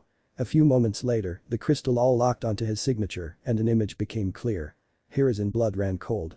He stood up abruptly as three Anbu came in front of his desk and Kakashi stood by their sides, all four looking ready for the kill. Hiruzen vanished in a tempest of flames, everyone else followed suit and rushed in the same direction, with only one thought in mind. Let us make it in time. Meanwhile, in the alleyway it must been have at least 4 hours since his torture began and the beating was still going on. Naruto's body had fallen completely numb a while ago and the numbness kept increasing as the pain was finally becoming too much for him bear. But Naruto was being forced to remain conscious since the attacks being inflicted on him weren't allowing him to fall unconscious. The attackers were now getting pretty tired and annoyed as well. Hey, one of them heaved. He's hurt and everything, but not broken like we were ordered to. What should we do? One of them asked as another one of them smirked. I have an idea, he suggested. After this, the Kyuubi will have a hard time staying sane, much less become a threat to the village. He promised. The other two looked at him, intrigued as he started to tear apart the little blonde bundle's clothes in tatters. The others got the gist of what he was about to do and smirked themselves. Naruto, meanwhile, mutely whimpered as his clothes were torn apart and he tried to think just what it was that they were planning to do with him. Was there even something that could be worse than this? Finally, when he was in nothing but his undergarments, the man who had suggested this plan started to undo his pants. Naruto clenched his eyes shut and wordlessly waited for whatever pain was about to come. This was the scene Hiruzen, Kakashi and the Anbu walked into. They all had their eyes widened at what the perpetrators were thinking of doing to the boy and when they heard the two men standing on the side, laughing, Hiruzen lost it. He threw a kunai at the man who was undoing his pants jugular, who dropped dead without a sound, while the two other fell to their knees from the killing intent he unleashed. They were terrified at being caught, sure, but were thinking of the consequences that it would lead them to. Anbu. Hiruzen, barked. The 3 Anbu behind him stiffened, orders, Hokage-sama. Take these bastards to Ibiki. Tell him everything that has occurred in the alley, word for word, and tell him that he has a week to play with them as he sees fit. Especially tell Anko what they were about to do. I'll talk to them later when they are done getting details out of them and then I will plan their most painful execution, personally, and have them disgraced in front of the whole shinobi forces before being sentenced. Dismissed. He bellowed and the Anbu took the two alive, whimpering and begging shinobi away. Kakashi burned the corpse right then and there and the both of them walked over to Naruto slowly and steadily so as to not alarm the frightened boy who had tucked himself in a corner to get out of harm's way. He was curled up in a tiny ball, holding the 2 kunai knives he had pulled out of his own thighs, both of which bled profusely. He was shaking, trembling in fear, but he kept a little guard up. The thing that surprised the Kakashi the most were Naruto's eyes. His usual deep blue cerulean pools now bled red as 2 tomos circled in his right eye and a single one in his left. Naruto barely managed croaked out some words, his body still trembling uncontrollably. Don't come any closer. He warned them as he kept up his shaking hands pointed at Hiruzen threateningly. Tears streamed down Hiruzen's own cheeks as he focused his attention on the terrified child. The shock of his unsealed eyes was nothing to Hiruzen at the moment compared to the iciness in the frightened words he'd just heard. Hiruzen continued walking closer, slowly with his hands up, while Kakashi held himself back, not wanting to scare the child even more than he already was. It's alright Naruto, Hiruzen cooed softly. No one is going to hurt you anymore. It's me, your old man, don't you remember me, Naruto-kun? He asked soothingly. Naruto cried even harder, his kunai still held up in front of him. Please don't hurt me, Naruto sniffled. I'll go and I'll never come back. Just, please, don't hit me anymore. It hurts too much. Please, leave me alone. I want to die and go see my father the old man told me about. He watches over me from above. Please go, I'll kill myself, I promise. Please don't hurt me anymore he choked out. Involuntary tears flowed through the adults' faces at hearing what the boy had just admitted. It was too much for Hiruzen's heart, seeing the amount of trauma Naruto was presently under. It was so much that he wasn't even recognizing him. Hiruzen moved like lightning when Naruto pulled the kunai to his throat and snatched it away in a single, slick motion. The kunai was discarded aside and Hiruzen wrapped his arms around the boy, who struggled coarsely at first, but then hugged him back when Hiruzen's familiar, welcoming scent hit his nose and he cried in his chest. Shh. Hiruzen hushed the boy. It's alright, Naruto, you're fine. I'll take care of everything, you'll be better in no time, now calm down. He whispered comfortingly and smiled when the boy's crying trickled down and he finally fell unconscious from sheer exhaustion. Hiruzen stood up with the boy in his arms, turning to Kakashi, he nodded and both vanished in a leaf shushin. Flashback no Jutsu Kai. Naruto had to stay in the hospital for 2 weeks before he was allowed to leave. Hiruzen had been worried about how this incident would affect Naruto and his loyalty to the village. However, his fears were unfounded when Naruto told him that he won't be able to look his father in the eye if he gave up so easily. He said, "You said it yourself, Gigi, I have inherited the will of fire from my dad. I will do any and everything in my power to protect those who he died protecting. I will carve my own path and make him proud." He finished with a foxy grin, showing that he was alright. However, Hiruzen wasn't known as the professor for nothing. He immediately saw that Naruto had put on a mask and it would be very hard getting through to him. "Damn you villagers. You have taken away the last bit of innocence of a child." As he thought that, he silently let out a few tears before looking up to the sky and thinking, "I'm sorry Minato, I failed you." After the incident, Naruto had once again pushed himself into training and was now reading more advanced notes on the Sharingan and was practicing a few moves that came with it. He had worked through the basics of Shuriken Jutsu and had developed a good aim. As a well-done gift, Hiruzen had gifted Naruto his very first Jutsu scroll. It was called the Shadow Shuriken Clone Jutsu and it caused a single projectile to be multiplied depending upon the chakra used. Needless to say, Naruto took it in like a dry sponge to water. It took him a month to completely master the jutsu and after that he managed to derive 3 jutsus from it. He created the Shadow Kunai Clone Jutsu, Shadow Giant Shuriken Jutsu, and finally the multiple Shadow Giant Shuriken Jutsu. Needless to say, Hiruzen was very impressed and even added the 3 jutsus he created under his name to the Konoha Jutsu library. They were ranked as C ranks. Naruto, finding solace in ninjutsu, asked if he could learn any more jutsus, only to be put down by Hiruzen, who said he was only 5 and the arsenal he had right now was good enough. Another thing that happened was Naruto and Hiruzen decided to put a seal on Naruto's eyes that would allow him to use the Sharingan, but it would still show his eyes to be the usual blue they were. Over the year, Naruto had developed a friendly relationship with the librarian, who after meeting the blonde several times, quickly saw that he was in no way Kyuubi, but was a victim of his own circumstance. She spent time with him and taught him things like cooking, maths, and manners. Needless to say, the blonde couldn't stop grinning when he knew he had another person out there who cared for him. For his second year of training, he had decided to master the basic defensive katas of his Taijutsu style, add his jutsus in it to make it more effective. To master the rock balancing exercise and also gain some ground in the tree walking exercise. Then to improve his control on his Sharingan using his father's notes, which were quite detailed on the exercises needed to improve his control over his eyes. Halfway through the second year, Naruto had finally started getting his first piece of appreciation. It had happened during the kidnapping incident staged by Kumo. They had almost successfully kidnapped the heiress of the Hyuga clan Hinata Hyuga and the heiress of the Uchiha clan Sayori Uchiha. Strongest of the 5 villages. My ass, their defense is sole axe. They didn't even notice me entering their compounds and kidnapping these brats. Thought the Kumo Jonin as he made way to his exit point. It was at this moment that the sack he was holding started moving and muffled cries could be heard from it. Giving the sack a violent shake, he harshly whispered, "Quit your whining, or I'll kill you."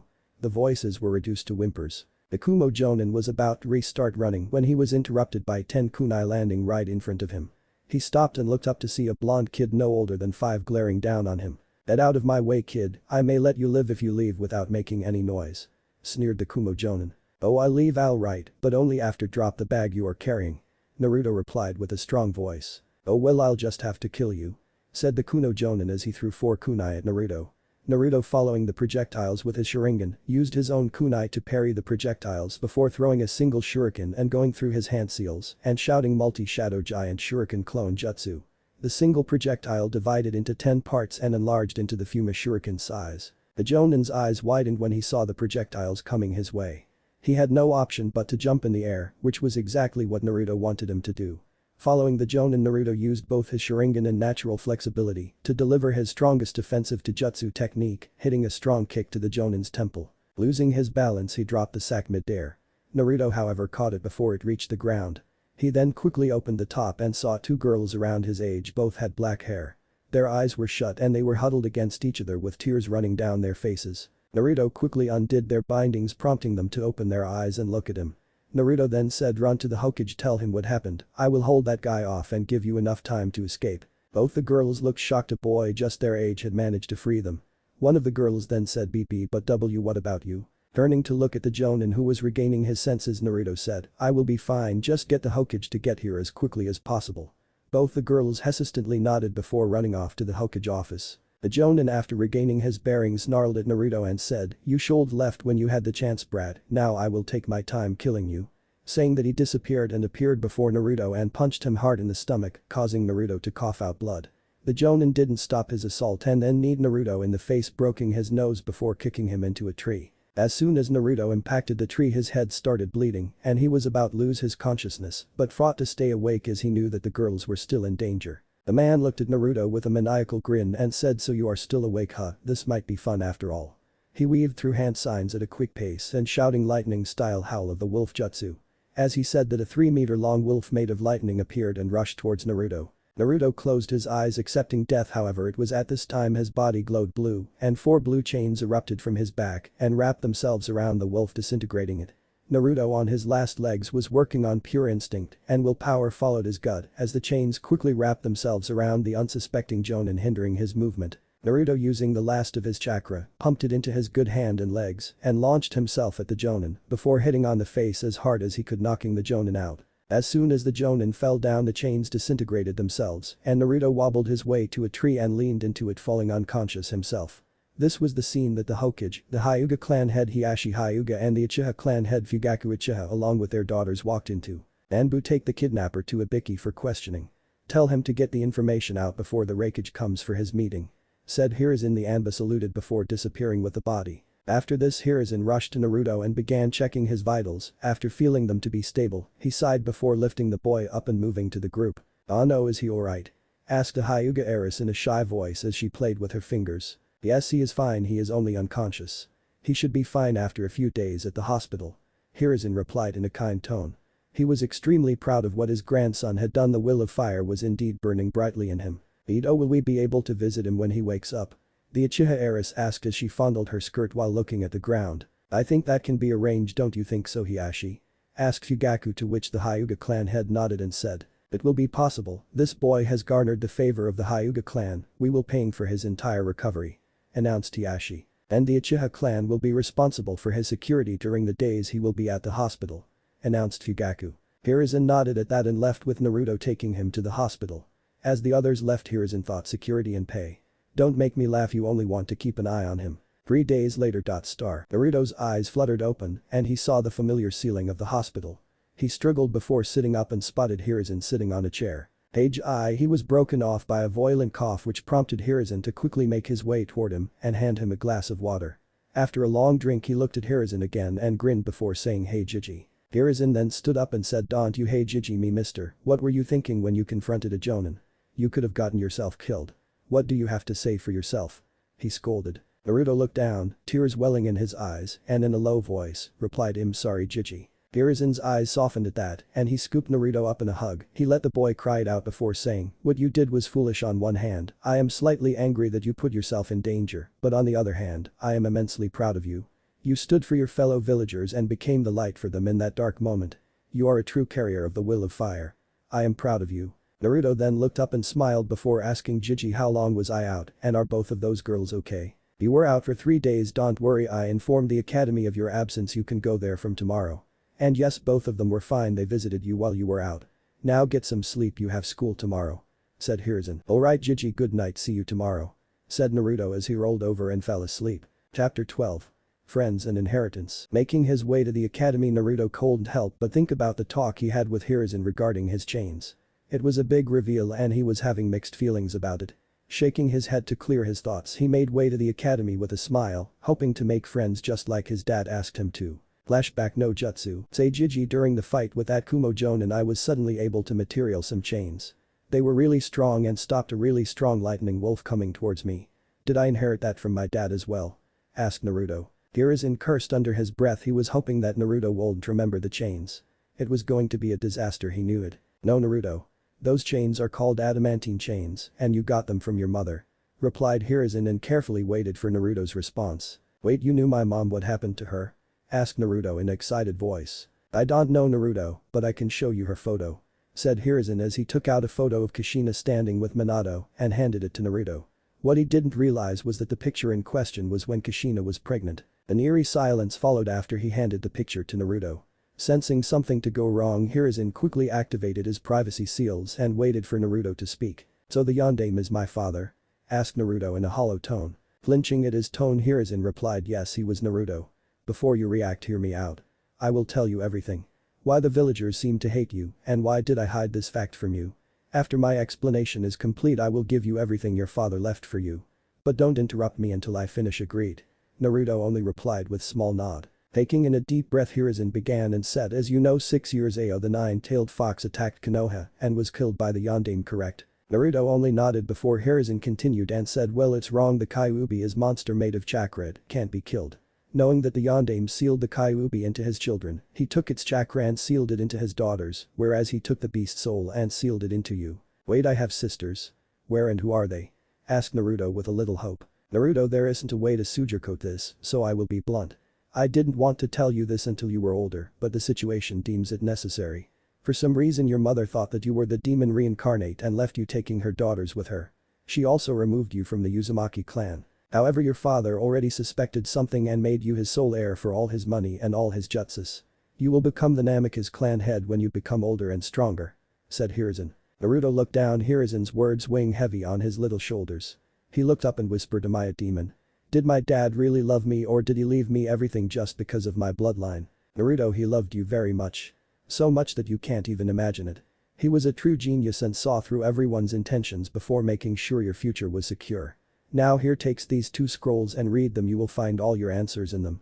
Hiruzen said in a kind and soft voice before handing Naruto 2 scrolls. He opened the first scroll and found it to be the will and last rites of the Yondaime. It stated, "I, Minato Namikaze, the 4th Hokage of Konohagakure no Sato, clan head of the Namikaze clan which holds its seat as one of the 4 noble clans of Konoha, leave all my fortune, which includes the entire wealth of the Namikaze clan and its compounds, every property I own or is registered under the Namikaze name, to my son Naruto Namikaze. The Namikaze clan compounds have been sealed by the various security, privacy and barrier seals, attuned only to my son's chakra and blood.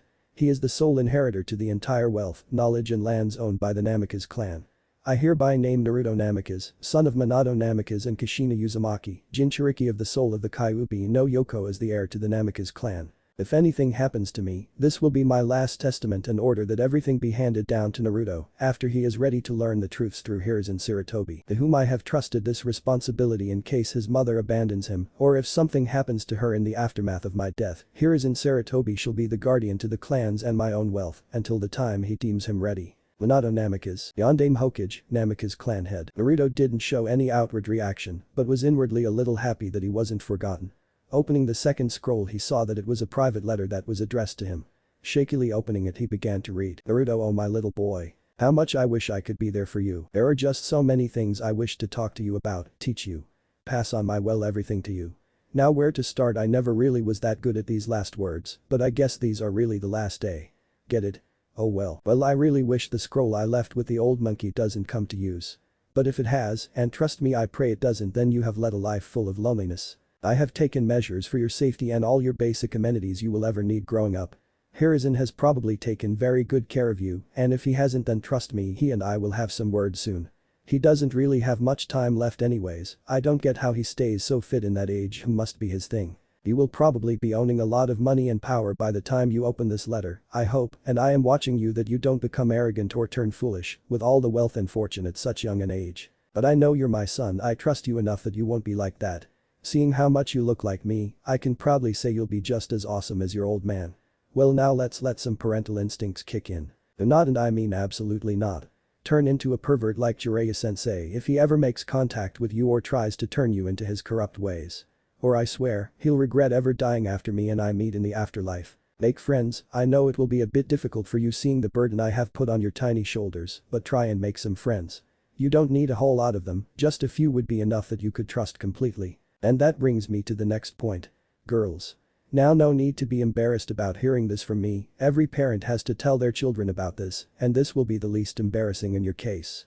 When you'll get the letter, you'll be a young man, and it is only natural to take an interest in girls. But try and find a nice girl, a girl who loves you with all her heart and one you could trust your life with. Love, now I can't explain it to you. You'll know when it happens, both of you will stay and wait for each other, even if you are so far apart it doesn't look like you'll be together again. Your hearts stay connected even through that. When you feel so strongly about someone, then you can say you are in true love with each other. I wish you find your partner and hope she is very kind and pretty, after all I need a cute girl to see with my little boy from up here you know. No alcohol or sake until you're of age, and even then only a little. It's alright to drink a little on occasions, but it harms you if you take it excessively, so try and stay away from it. Be careful about the handling of money matters alright, try and help as many people as you can with the money you have. That is the best use it could have. Alright, now moving on from my dance of life, I hope you did well at the academy, even if you didn't, don't get depressed, sometimes it takes time, but I'm sure you'll get it right. After all, it is a parent's duty to trust in their children, right? Remember that everyone has strengths and weaknesses. Find your strengths and harness them, weed out your weakness through hard work and perseverance, and I'm sure you'll make me proud. Blood splatter. Naruto, looks like my time is getting up. Now listen and remember this carefully. There was an orange masked man with a lone Sharingan in his right eye behind the attack of the Nine Tails tonight. He'll be back for you and your sisters, I'm sure of it. That's strong enough to protect them and yourself, make allies who would stand up next to you and watch your back, and gain enough strength to deal with him when you finally have to face him. Blood splatter. Naruto, from now on, you're going to face lots of pain and hardship. Be true to yourself, have a dream and have the confidence to make that dream come true. I have left you with scrolls for my personal techniques, the Rasengan, the Hirishin and the space-time absorption barrier. I hope they help you when the time comes. Oh, and Naruto, there's so much more that I want to pass on to you. I wish I could stay with you longer. I love you. Tears were streaming down Naruto's face as he read the letter. He then hugged the letter to his chest and shakily said, he loved me, I was wanted. Hiruzen chose this moment to get up and hug Naruto as he soothed him and let him clear his chest away. After Naruto had calmed down, Hiruzen said, Naruto, you do understand that I can't reveal your heritage right now, don't you? Naruto nodded and with a small smile said, yeah, I understand, Gigi. I read that Touchin had many enemies who would stop at nothing to attack until I get stronger. I won't reveal my heritage. Now I know I can't live in my clan compound, but do you think you could give me my dad's notes on his jutsus? Asked Naruto with a shy voice. Of course, Naruto, and since you took this news so well, I will teach you 2 jutsu myself. Though I want to ask, are you okay? The news of your own mother abandoning you must hit you hard. Hiruzen said in a tender voice. Yeah, it was hard. They have been living in peace since they were born, not knowing any hardship. It really hurts, but I know that 2chan won't want me to wallow. I will move on from this and make him proud. Also, I won't take the clan name right now, I will take them after I become Chunin or something. Said Naruto, to which Hiruzen nodded. Naruto, I do want to ask, what will you do if, for example, your mother apologizes to you and tries to make amends? Asked Hiruzen with a curious expression. Nothing at all. I will let Uzumaki-sama know that I want nothing to do with them. But I will show them appropriate respect that is given to fellow shinobi. Said Naruto, to which Hiruzen nodded. That is all I needed to know, now run along. I will meet you in a week with books on all 10 levels of Fuinjutsu, your father's notes, and finally to teach you the 2 jutsus I promised you. Is that okay? Asked Hiruzen, to which Naruto nodded with a big smile and left the office. Flashback, no Jutsu Kai. On the other side of town, Hiruzen Sarutobi had his own set of problems. The first and foremost being a mountain of paperwork in front of him. It was at that moment Jiraiya appeared from the window and said, hi sensei. Not looking up from his paperwork, Hiruzen replied, Jiraiya, good to see you again, what are you doing here? Oh, I just came to tell you that we started training the twins the year ago and that we should be back by graduation time. Replied Jiraiya, to which Hiruzen gave a stiff nod. So sensei, how's the kid, what was his name again? Asked Jiraiya in a non-Clayton tone. Hiruzen looked at him incredulously and said, seriously Jiraiya? What is his name? You don't remember your own godson's name? Minato must be rolling in his grave seeing how his wife, his own teacher and the village he gave his life to save, are treating his son. Jiraiya looked down in shame before Hiruzen sighed and said, he has had a very difficult life. He has no friends his age, he almost died twice in the last couple of years because of mobs of people attacking him. Though he is a good kid, he wants to be Hokage and surpass his old man while also protecting the villagers. What you mean to say is that he knows who his dad was? Asked Jiraiya in a surprised tone. He inherited his father's genius, Jiraiya. He already had a fair idea and then I merely confirmed it when he asked. I had to explain the whole Kyuubi incident to him and also what happened that day. Said Hiruzen. How did he react to Kushina leaving him? Asked Jiraiya in a nervous voice. Sighing, Hiruzen replied, badly, very badly. He said that he will respect them as fellow shinobi, but ahead of that he couldn't care less what happens to them. Basically, if there was a chance to get back together, it's gone. Silence ensued in the room. Neither of the two willing to break it. Jiraiya then picked a photo of a shirtless Naruto being coddled on by Hiruzen. His eyes went on the seal and began to critically analyze it. After a few minutes his eyes snapped back towards Hiruzen and he asked, "Can I keep this picture? I want to study this seal a little more." Hiruzen only nodded as Jiraiya stood up and left through the window. Back with Naruto. Making his way to classroom number 222, Naruto knocked on the door and waited.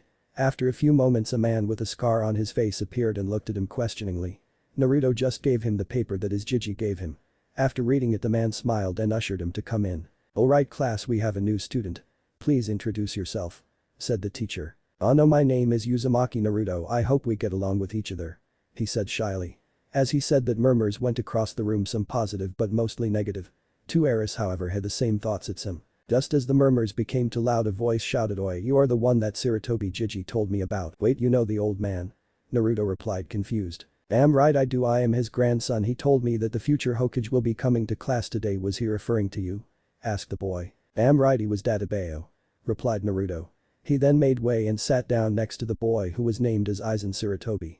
As he sat down Naruto critically analyzed the rest of his classmates. Most of them were civilians, but it seemed that on pure coincidence there were clan heirs from nearly every major clan of Konoha. There was a boy with red markings on his feral face and an in-dog companion on his head. He was the heir on the Inuzuka clan. Another one with a lazy expression and a hairstyle that resembled a pineapple, he was the heir of the Nara clan.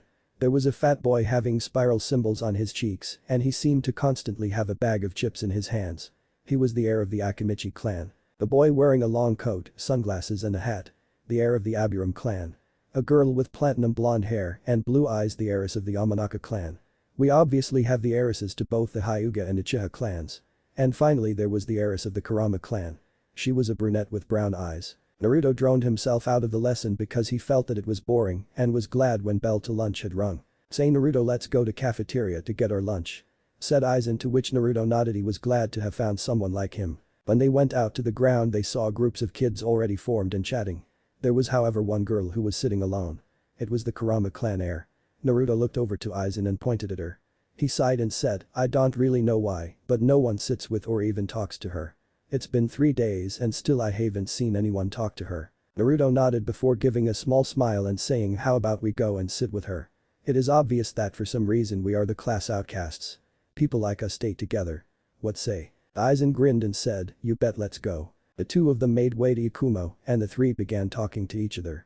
Slowly the conversations became more fluid and more comfortable, and before they could even realize it, a deep bond of friendship and trust had already been formed. Naruto even invited the two of them to come train at his place at the weekends, to which both of them readily agreed to. The trio didn't go unnoticed by the rest of the heirs. "And that is another reason we should avoid them. You saw how easily they befriended that demon?" asked Kiba, the Inuzuka heir. "I have to agree, I thought he would be different considering he did save me and all. Guess it was just wishful thinking." Sayori sighed. "Troublesome," replied the lazy Nara.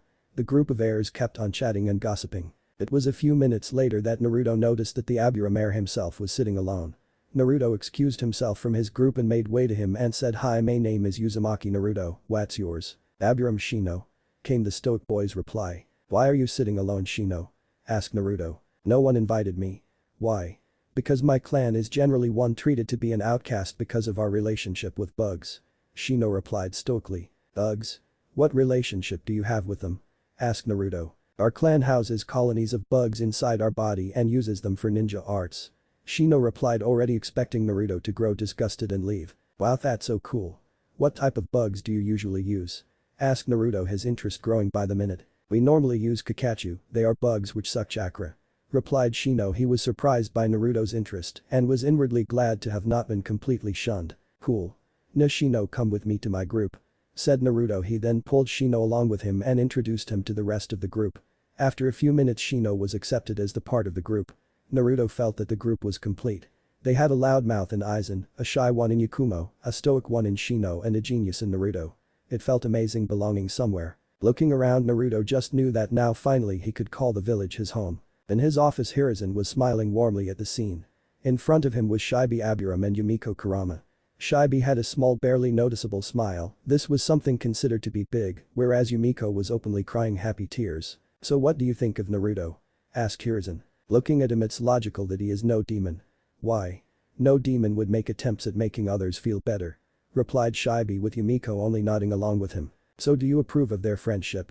I am asking because from what I've heard for Kasumi and Itachi is that both Hiashi and Fugaku have instructed their daughters to stay away from Naruto. Asked Hiruzen. I approve, he is a good kid and has a strong will of fire in him. Said Yumiko with Shibi giving a small nod. Well, it looks like we have found the next big team. Who knows, they could become Konoha's Yonin in the future. Said Hiruzen with a chuckle. It caused Yumiko to let out a laugh and Shibi to smile. Time skip at the weekend. Ninajiji, so what jutsus are we going to learn? Asked Naruto excitedly. Well, the first one is Kage Bunshin. It's a B rank Kenjutsu. I want to teach it to you because of your large chakra reserves. Now follow this hand sign. He said as he crossed his fingers making a T shape. As Hiruzen did that, a puff and a second Hiruzen appeared. Now then Naruto, you try. Said Hiruzen. Naruto nodded and crossed his fingers before shouting Kage Bunshin no Jutsu. A few puffs went out and a few semi-solid clones appeared. Not bad Naruto, keep trying and when you are done we will move to the next jutsu. Said Hiruzen. Nodding, Naruto continued to try it and after 2 hours, much to Hiruzen's shock, Naruto had managed to produce 50 completely solid clones. He grinned foxily at Hiruzen, who could feel the smugness coming of Naruto in waves. Shaken out of his stupor, he looked at Naruto, who wasn't even winded. Grinning inwardly, Hiruzen said, now Naruto, the Kage Bunshin is a Kenjutsu because it uses a large amount of chakra. I don't want you to use more than 50 at a time, am I understood? Hiruzen finished in a stern tone. Naruto nodded, after which Hiruzen said this technique will help you in training as well. As the Kage Bunshin are connected by nerves, everything they experience will be sent back to original, as if they did the task themselves. Naruto's eyes widened before he giddily giggled, stopping after a while he said, I presume they don't affect physical training, right? Hiruzen nodded. Naruto then turning to his 50 clones said, alright people, I want 10 of you on chakra control exercises, 15 of you to practice the next katas of the hummingbird, and the last 25 get moving on Fuinjutsu, read the books Jiji bought and practice calligraphy. The clones nodded and distributed themselves accordingly. Now then Naruto, your father left you a summoning contract with the toads, they are among the strongest summons in the world. They took as their summoner when you were just a baby. Now I will teach you the hand signs for the summoning jutsu. It will take you a long time before you can summon a battle toad. Now look at these hand symbols. Boar, dog, bird, monkey, ram. Now practice these hand signs, then I will tell you how to summon. Said Hiruzen, to which Naruto nodded and started practicing. After a couple of hours Naruto had fluently gotten the signs down and was awaiting further instruction. Now then Naruto, repeat after me. Said Hiruzen. He then bit his thumb before making the hand signs and finally placing his hands on the ground and shouting summoning jutsu. As he said that, a puff of smoke was seen and a small monkey appeared before looking and disappearing in a puff. Now then you try. Said Hiruzen. Nodding, Naruto bit his thumb, went through with the hand signs and after placing his hand on the ground, he shouted summoning jutsu. A small puff of smoke was seen and a small red and purple toad was seen. Yo. I take it you are our new summoner? Asked the toad. Yup, that's me. Chirped Naruto. Cool, do you have any snacks? Asked the toad. Not right now. How about you go back and when I summon you next time I'll get you snacks? Said Naruto. Sounds fair. By the way, Gamakichi is the name, see you later. Said the toad as he disappeared in a puff. How was that, Jiji? Naruto asked in a smug tone. That was good, keep practicing both their jutsus. I will teach you some more later. Okay. Asked Hiruzen. You got it, Jiji-sensei. Naruto said in an excited tone. Jiji-sensei? Asked Hiruzen, slightly confused. Yup, you are my Jiji even if we aren't related by blood, and you taught me 2 good moves with promise for more, so sensei. Combine the 2, it becomes Jiji-sensei. Naruto chirped, causing Hiruzen to chuckle and then rub Naruto's head affectionately. Say, Jiji-sensei, can I tell my friends about you know everything? Asked Naruto in a worried voice. Crouching down in front of him, Hiruzen placed a hand on his shoulders and said, listen Naruto, they are your secrets to tell, however I want you to wait until you trust them with your life and they trust you with theirs. Also your relationship has just started, let it grow before testing it. Naruto nodded and hugged him before saying thank you. Hiruzen then decided to ask Naruto about his training plan. Say Naruto, what do you plan to do with your dad's techniques and when will you learn them? He asked. Well Jiji, I am thinking of spending the next 3 years working on my chakra control, Fuinjutsu, Taijutsu, and the jutsus you will teach me. When my control and knowledge on Fuinjutsu will reach level 6, then I will start learning all 3 of my dad's jutsus and hopefully I will be able to use them when I become a genin. Said Naruto, to which Hiruzen nodded with a proud smile. I am proud of you Naruto, you really are something. Always remember to train, but not to get power hungry. You should also add your Kekai Genka training in your schedule. Said Hiruzen. I almost forgot about that. Said Naruto while he slapped his forehead, causing Hiruzen to sweat drop at his antics. Only Naruto would forget that he possessed 2 very strong Kekai Genkas, he truly is a mixture of both his mum and dad. Thought Hiruzen. Alright Naruto, dispel your clones 5 at a time every 5 minutes. After you are done, meet me outside, we are getting ramen as a reward for your good work," said Hiruzen. Naruto jumped up and down in excitement as he began dispelling his clones while dreaming of ramen. Chapter 13. A look over the years. It had been 6 years since our hero had started the academy and made his friends. Now sitting at 5ft4 at 12, he could proudly say that he trusted all 3 of his friends for life. Today was the day of the final exam before the life of a genin. Needless to say, Naruto was beyond excited. During the years at the academy, Naruto had kept himself on an average position in the class. Enough not to draw any unwanted attention to himself. Over the years, thanks to the use of shadow clones, he had grown massively in all of his shinobi branches. He was now a level 6 Jutsu user and had started dissecting both of his father's signature seals. The Hirishin and the space-time absorption barrier. His Taijutsu and speed were mid-Chunin level thanks to his use of weights and then resistant seals after he reached level 5. He had also finally matured his Sharingan completely.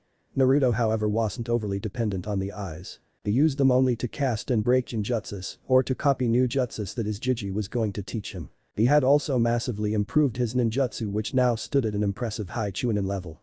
He still hadn't done any elemental manipulation but was very skilled with non-elemental jutsus. Even creating some personal versions of jutsus that he knew. He had also improved his summoning and could now summon at least one Battletoad. He had also gained good control over his chains. However, the highlight for him would be his mastery of the Rasengan. It made him happy and feel close to his old man after learning his signature technique. As he was excitedly waiting for the exams to begin elsewhere in the fire capital, a nervous Kushina was packing her things to return to Konoha. The reason to her nervousness will soon be revealed. Multiple flashback no jutsu. Kushina walked through what was left of the village gates at the crack of dawn toward the carriage that would take her and her new family to the capital, with her newborn daughters in hand.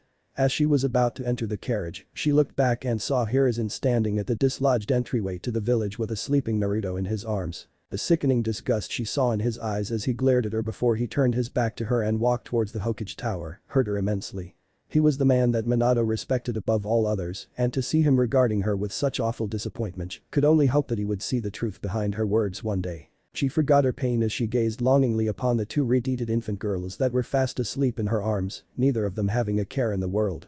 She smiled lovingly at them, thankful that despite last night's horrific attack by the Kyuubi, or whatever tragedy might befall her, her family, her village or even her nation, there was still so much purity and innocence in the world. That purity and innocence had to be guarded and preserved for as long as possible. They would be free from worry for now, at least, as despite Hiruzen's anger with her, he still cared enough to provide an Anbu detail to escort her and her babies to the capital. The trip took 2 full days at the slow pace the carriage moved at. During that time, the Anbu hadn't spoken with her, and neither had she bothered to speak with any of them, guessing that they likely felt the same way about her that Hiruzen did. She couldn't fault them for that, they didn't know any better, after all. When they had arrived at the capital and they had stopped at the courtyard of the daimyo's palace, she thanked her escorts, who merely disappeared without so much as a word of acknowledgement, and exited the carriage. To her surprise, the daimyo himself was there to greet her and welcome her personally. Feeling honored by the daimyo's personal greeting, she thanked her feudal lord and allowed him to lead her to the Uzumaki estate grounds within the capital proper. There was still quite an impressive staff of caretakers tending the grounds and the house, many of whom Kushina had even known as a young girl, and all of whom greeted her and welcomed her home warmly. All of them gushed over the 2 baby girls in her arms, commenting on how beautiful they were and expressing their sentiments over how proud Kushina must be of them. She entered the main house, put the girls down into the double crib that had been prepared for them, and went to settle down in the living room. She allowed herself a smile, despite her sadness at both Minato's passing and Hiruzen's disappointment. All that mattered at the moment was that she and her girls were home, safe and sound, and they would have a happy life and childhood here. The twins' first birthday came and went much more quickly than Kushina could have thought possible. Kushina had met the day with mixed feelings.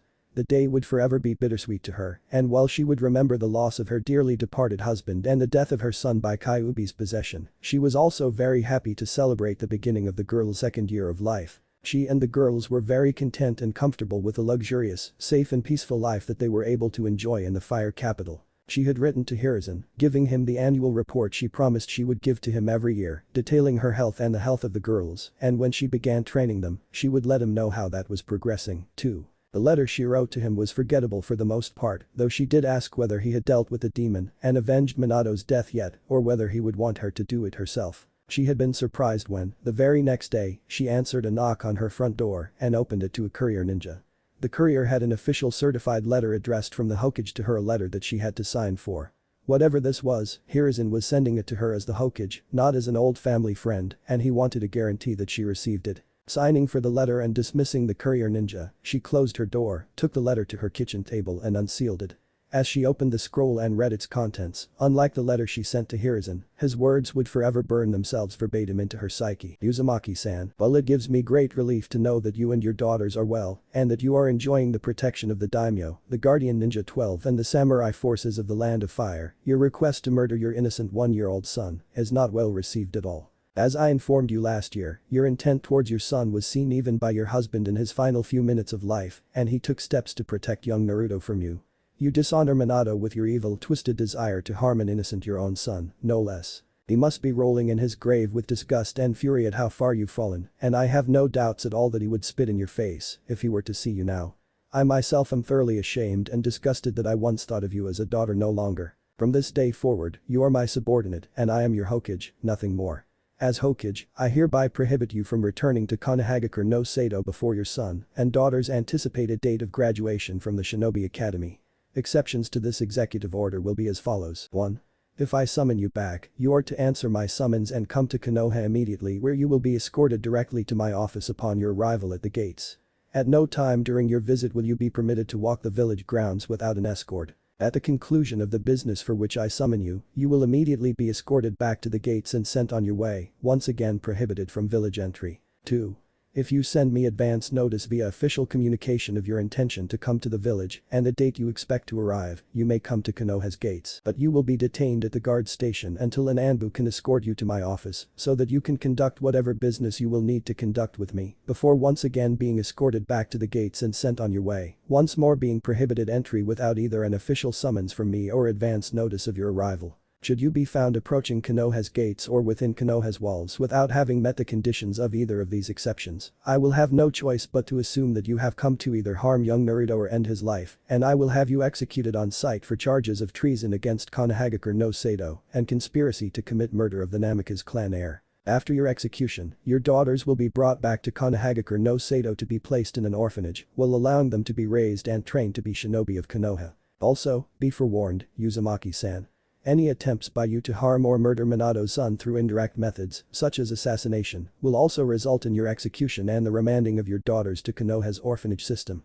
As is standard protocol, this executive order has been officially stamped with the seal of the Hokage and submitted to the daimyo for his records and perusal. Ordered by Hiruzen Sarutobi, Sandaime Hokage, Konohagakure no Sado. Kushina was stunned beyond belief at what she had just been sent.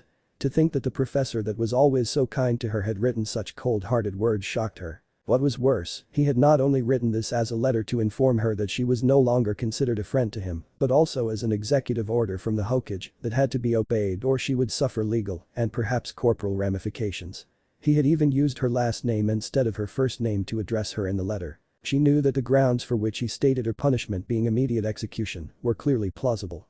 Biju Chakra no, the demon that fit Naruto's description, was classified as a Jinchuriki under the letter of the law, and to top it off, he was also the legal heir to the Namikaze clan, and even she couldn't legally defend herself against charges of treason and conspiracy against a clan heir.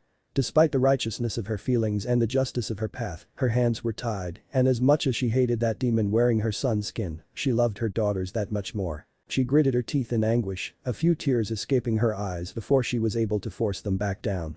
She penned a response back, stating her intention to visit Konoha tomorrow to speak with him directly. Once completed, she informed the nearest maid that she had business in the capital and asked her to tend to her daughters until her return. It was 3 hours later that she received an official acknowledgement from Hiruzen via Messenger Hawk, stating that the gate guards would be expecting her arrival tomorrow and that she would be provided an escort to his office. She left for Konoha early the next morning, once more leaving her children in the care of the Uzumaki staff, taking to the trees to travel quickly and arriving in 3 hours. As told, she was detained at the gate to wait for an Anbu to escort her to the Hokage's office. It was a male Hawk Mask Anbu that arrived to escort her to the Hokage, taking her to him via Shunshin. Even the tone of his letter hadn't prepared her for the cold fury and near hatred that Hiruzen was now bearing down upon her. The meeting was quick and the point driven home that she would receive no special favors of any kind from the Hokage due to feelings of past kinship. He had told her, in no uncertain terms, that while he couldn't officially declare her an enemy of Konoha, he now personally regarded her as one. She was escorted back to the gates and left the village very unsatisfied. A week later found Jiraiya at her door. Having been stricken from the Toad contract, he now had to manage his spy network directly by traveling and meeting with contacts himself. He had left Konoha to do this and had informed Kushina that a visit to her and the girls would be a pleasant stop along the way. Of course, he needed to travel around the world and do his research, which he also informed her of without any shame, prompting her to pummel him into the ground. It was during this visit that he noticed Kushina wasn't herself. "Kushina, what's the matter?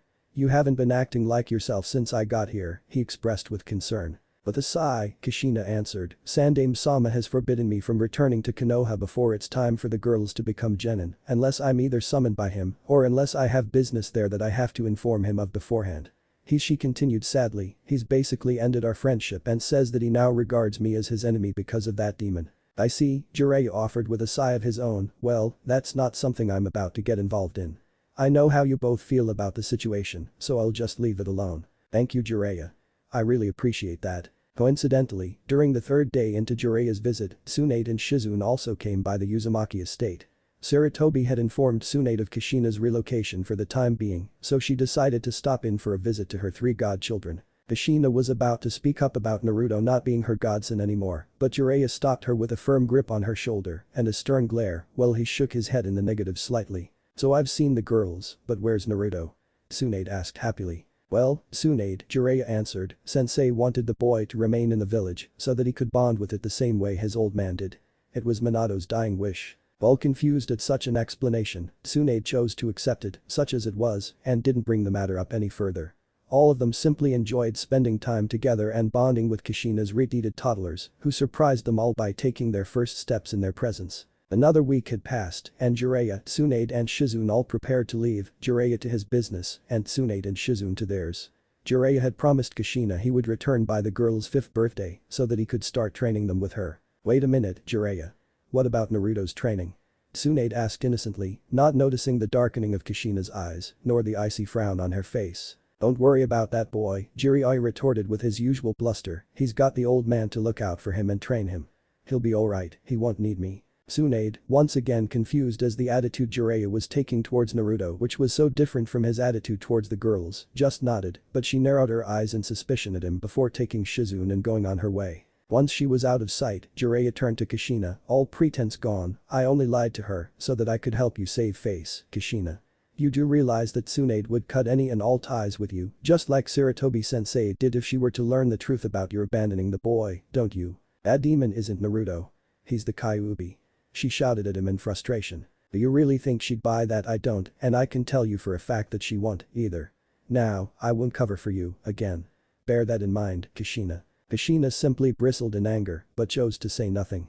Jiraiya pulled his scroll onto his back and gave his goodbye, "I'll see you in 4 years." And with that, he walked out of the Uzumaki estate, departing the capital for places known only to him. Flashback end. 12 years since that last visit by Tsunade, and 8 years since Kushina had realized her gross mistakes and wrongs, and she still angrily asked herself how she could have not only been so stupid as to jump to the conclusion that Naruto was the Kyuubi without properly inspecting his seal first, but so evil-hearted as to not want to even entertain the hope that Naruto was still alive and well. What had come over her during all that time?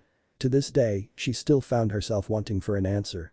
She only knew that there was no excuse for it. She continued to pack up the things she would be taking to Konoha with her, completely unaware that a certain Hokage was reflecting back on those turbulent days as well. "Hanahagakure no Sato, it won't be long, now here is in Sarutobi mused to himself morbidly, Kushina will be coming back here in a few months with her daughters, once their training is completed to her and Jiraiya's satisfaction. What the hell am I supposed to tell Naruto about all of this?" Hiruzen had made a good many mistakes and questionable judgment calls regarding Naruto, judgment calls and mistakes over what to tell him, what not to tell him, how to handle the knowledge that he'd been keeping from Naruto for all of these years, all for his own safety and to keep him as stable as he possibly could, given the poor boy's circumstances. Thinking of Kushina made him think back to that day he gave Jiraiya the photo of baby Naruto, with his seal exposed, the day, which would mark the beginning of his own mistakes regarding the boy and his mother. Flashback. Hiruzen was in his office going through the usual paperwork he dealt with. It was a month before Naruto's 5th birthday, and he was still working to fit in time to celebrate it with him. His train of thought was interrupted as Jiraiya came in through the window. Sarutobi quickly looked at him and nodded, not even cracking so much as a smile. He could tell that Jiraiya was perplexed. After all, he usually smiled at seeing his former student but just couldn't bring himself to do so after his last disappointing encounter with him on the night of Naruto's birth. Of course, he knew that Jiraiya would also likely attribute it to the pressure he must be under with the work of the village. But the truth was that Hiruzen had lost almost all respect for his student and eventually came to realize that, while he had trained 3 great shinobi, they were lousy people. Of the 3 of them, Jiraiya was the only one that had continued to give Hiruzen any hope, and that hope was dashed on the night of his successor's children's births. Now, he regarded all 3 of them as nothing more than failures and disappointments. "Hey old man, how's it going?" Jiraiya asked jovially. "I'm doing fine, Jiraiya," he responded in a near monotone, and asked, "How are you?" Without even bothering to look up from his paperwork, not noticing Jiraiya's grin. "I'm doing great. My research is coming along well, and I'm excited to train the twins after their birthday when I return to Kushina. Unfortunately, I won't make it back to the party in time, and I'll miss all those beautiful noblewomen," he whined, to which Hiruzen sighed and just shook his head in resignation. Jiraiya hadn't changed at all over the years. "Hey, how's the kid? What was his name?" he asked with a finger on his chin. Hiruzen stopped moving his calligraphy brush at this. With an annoyed and disappointed grimace, he slowly looked up at Jiraiya and responded in quiet disbelief, "Seriously, Jiraiya? What was his name? Do you seriously mean to tell me that your late student's family means so little to you that you can't even remember the name of your own godson?" "Huh?" Jiraiya responded cluelessly before retorting with indignation, "What do you mean? I do care for Minato's family. I've always made sure to keep tabs on Mito and Narumi." "Really, now? And if they didn't tie into your almighty prophecy, would you still care as much?" Jiraiya frowned darkly and asked in a low tone, "And just what is that supposed to mean, sensei?" Unfazed, Hiruzen proceeded to rebuke his student. "Jiraiya, your late student's family means far less to you than this prophecy does, which has given you an overwhelmingly overinflated sense of self-importance. The only reason you even remember Mito and Narumi's names is because you're convinced that they're the children of this prophecy, and I only know that because training them and their relation to the prophecy is all you ever talk about." Hiruzen then added sarcastically, "Minato must be looking towards you from the afterlife with such pride, especially with how much you care for his son. What was his name?" Jiraiya's dark frown left his face after that, replaced with a frown of utter shame. Before he could say anything else, Hiruzen spoke up, "But to answer your question, Naruto is doing fine, although he's a very lonely boy. He hasn't been able to make any friends at all because the adults in the village keep their children away from him." "Oh well, I'm glad to hear he's okay. And I suppose he'll make friends in time," Jiraiya offered, though his shame and a sense of doubt could be heard in his tone. "He takes after his father," Hiruzen told him, bringing Jiraiya's gaze right to his with a saddened expression. "He's the spitting image of him, and not just in his looks. He's also inherited Minato's genius-level intellect as well. In fact, I would dare say he's an even greater genius than Minato was. If I could do so, I'd take him as a student of my own." Hiruzen's eyes narrowed in resignation. God knows it would be nice to have a student that didn't end up as a failure and an utter disappointment as a human being like the 3 of you did. Jiraiya's sadness became laced with hurt at Hiruzen's claim. He'd seen that look on his sensei's face before, though. Hiruzen had all but given up on his former students. Jiraiya began to look around the room looking for something to latch his sight and thoughts onto. He saw a picture of Naruto when he was a baby in Hiruzen's arms on his desk and picked it up. Naruto was in his diapers and the seal on his stomach was clearly visible. Jiraiya, now intrigued, narrowed his eyes and began to do a visual inspection of the seal in the photograph. The complexity of the seal was far beyond anything he had ever seen. Minato had outdone even the greatest of the Uzumaki sealmasters by combining 2 such strong seals, along with several minor ones perfectly, and had synchronized them to perfection. In his last moments, Minato Namikaze had indeed created his masterpiece. "Hey old man, I am taking this picture. I'd like to study the seal on Naruto. Do you mind?" he asked and Hiruzen nodded. "Take it. I have copies. I'll put another one here," he said. Jiraiya nodded and left through the window, not even saying goodbye. Hiruzen closed his eyes and sighed once more. Only one word seemed to fit for all of the people once connected to Minato Namikaze's disappointment. And these twilight years of his life seemed to be filled with nothing but disappointment, with Naruto being the only bright spot in it. Flashback end. As much as Hiruzen hated paperwork, he was actually finding it a welcome distraction to the impending dilemma that would blow up in his face if he didn't take steps to start resolving it. Higher capital. Kushina had finished packing her bedroom and was now sealing up her kitchen goods. Her cast iron skillet was still as beautiful and black as the day she had first acquired it. She'd taken very good care of it and used it to cook countless meals for herself and her girls. But with that thought, she began to think of all the meals she had never cooked for her son. It was when she was preparing this particular pan for use that the horrible truth had been made known to her. Flashback. It had been a month since Kushina had thrown the twins' 5th birthday party and she had started training them. She had been trying to teach them how to unlock their chakra, and even with her guidance, the twins had just succeeded this morning. That had to be some kind of record. She was currently starting to cook dinner, having just turned on the stove, heating up her cast iron skillet so she could make a stir fry. It was as she was doing this that she heard Jiraiya barge in through the front door and bellow a greeting. Kushina turned off the stove and ran out of the kitchen to greet him, smiling as she saw him for the first time in almost 4 years. She tackled him in a hug as he also threw his arms around her and spun her around in a couple of circles. "Oh, wow, it's good to be back here," Jiraiya exclaimed. "I'm glad you're here now, Jiraiya," Kushina offered. "I'm just getting dinner ready, and I'm sure you're hungry. You have no idea." Kushina called in Mito and Narumi, introducing them to their grandpa Jiraiya. Both of them managed to find a place in his heart quite easily as he got on the floor with them and played with them until dinner was ready. The meal was pleasant, with Jiraiya getting to know the two excitable little red-headed rascals. It was shortly after the meal was over that Kushina declared the girls' bedtime. Both of them groaned but complied, knowing better than to argue with their scary mother. Once they were in bed and asleep, Kushina began talking to Jiraiya, who was smiling fondly over his time with the girls. "Once again, I've had one hell of a time trying to teach the girls. They're both a bit slow, definitely more physical than cerebral, if you get my drift." Jiraiya's smile quickly faded upon hearing this, replaced by a melancholy frown, as though he'd been reminded of something painful. "What's the matter?" Kushina asked him, concerned. "Hey Kushina, I need you to take a look at something," he answered before pulling a couple of pictures out of his pocket and handing her one of them. Kushina examined the picture she was given. It was a blown-up image of a very complex seal. She looked at it critically, not understanding what he wanted her to do. "Study that seal carefully," Kushina Jiraiya instructed, "and tell me what you see." She did as she was asked, studying the seal very carefully. It took her almost half an hour to determine the full capabilities of this seal. She even had to pull out some paper and a pen so that she could take some notes to keep from missing some of the functions. It wasn't just a seal, it was a magnificent work of art. Even the seals on the girls' stomachs didn't compare to what she was looking at. It was far beyond anything she was capable of. She would dare say that no Uzumaki had ever made a seal so complex or so perfect. She had seen the Uzumaki clan's works on seals, and none of them described anything that was as complex as the seal in Jiraiya's picture. It's amazing the way the seals in this array are all synchronized, even with the two high-powered base seals. This could seal off anything the seal master wanted, and it would work perfectly.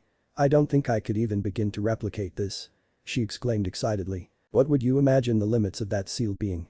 Jiraiya asked. "I don't think it has any," Kushina exclaimed, looking at it. "I'd imagine it could seal all 9 of the Biju into one host and still have enough power for more." "So then, this is a seal you would trust without a doubt." "I would trust this seal with my life." If Kushina's voice saddened, breaking slightly, "If only this seal had been used with Naruto, I'd still have my son." "Kushina," Jiraiya began sadly, letting out a heavy sigh before handing her the second picture and telling her, "That is Naruto's seal." Her eyes went wide in dumbfounded fear-filled shock. What did you just say?" "This seal was Minato's last work, his masterpiece," Jiraiya explained, pointing to the second picture, a picture of Naruto as a baby with his seal exposed, with Hiruzen cooing at him, while he appeared to be giggling happily. "He put it on Naruto to seal the soul and body of the Kyuubi completely, making sure it had no chance of ever taking over his own son.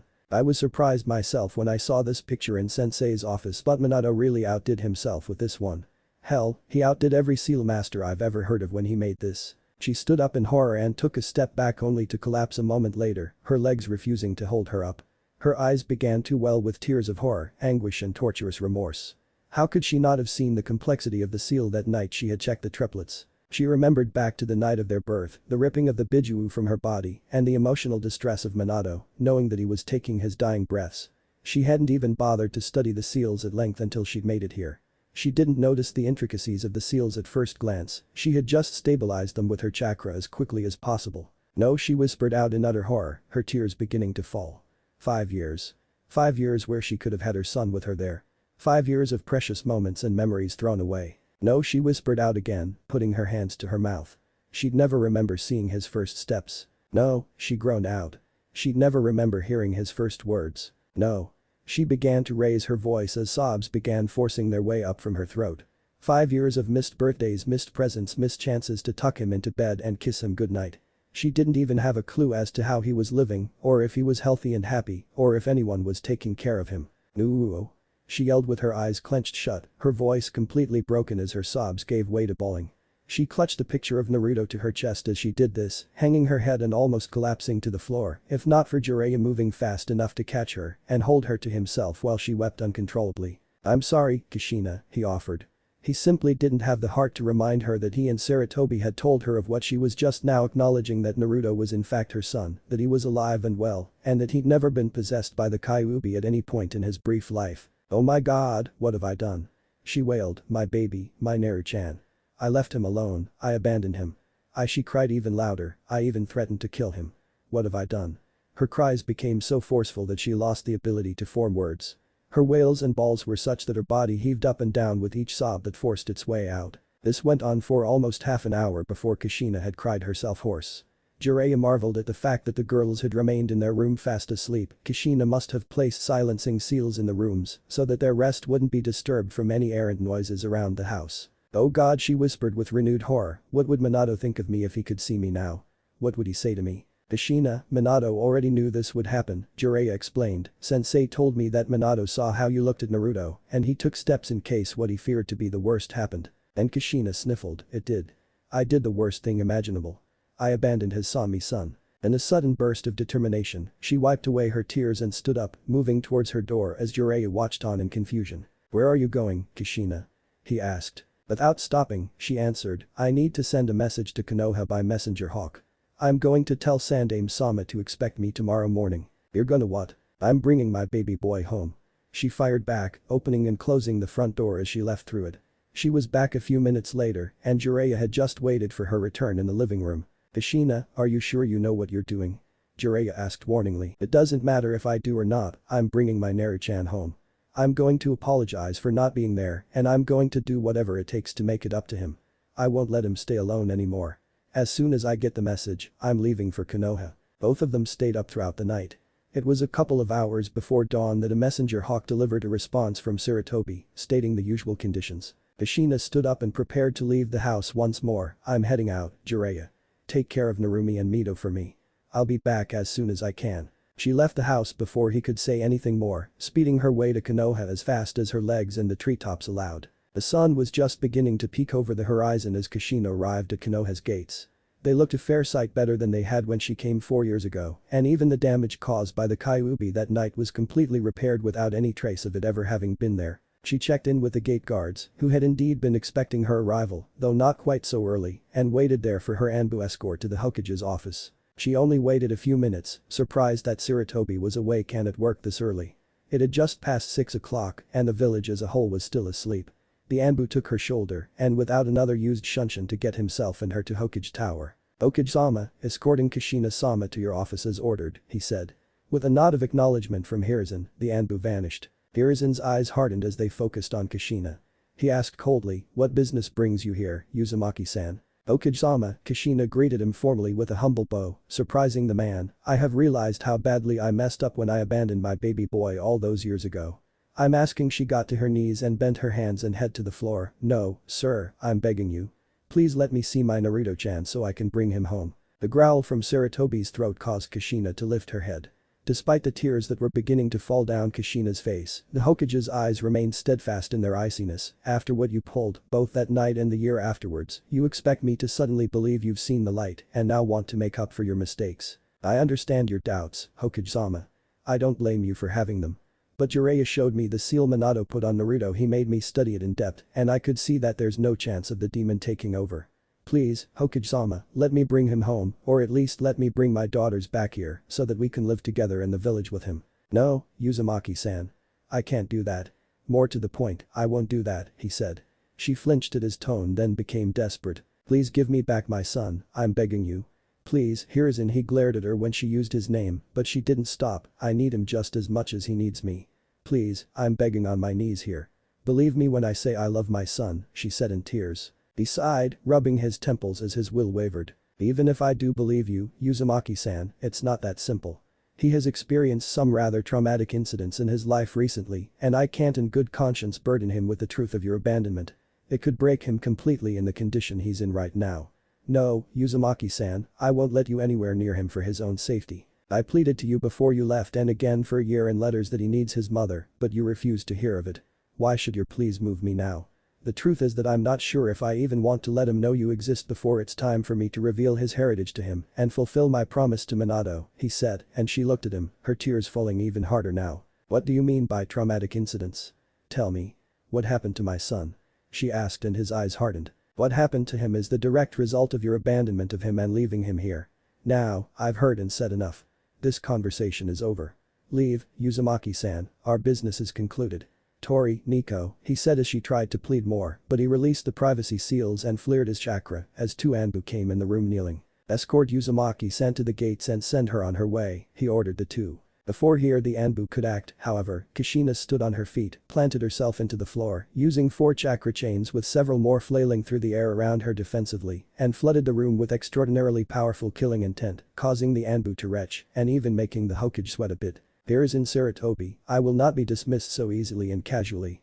If you want to send me to Ibiki Marino when we're done here, then I'll go without resisting, but I'm not leaving or moving from this spot until you've given me the time I deserve for making this trip, do you understand me? Kushina shrieked out at him at the top of her lungs through tears of anguish and frustration, shocking him with her furious determination. Hiruzen used some of his own killing intent to match the pressure Kushina was exerting with hers. He stood to his feet and glared at her with determination that was just as unyielding as hers. Studying her and seeing that nothing he could say or do would persuade her to leave without either giving her what she wanted or putting up a fight that wasn't worth engaging in over a matter of his time, he gave a resigned sigh. Tori, Nico, he addressed his agents, stand down and return to your posts. Sir, are you sure?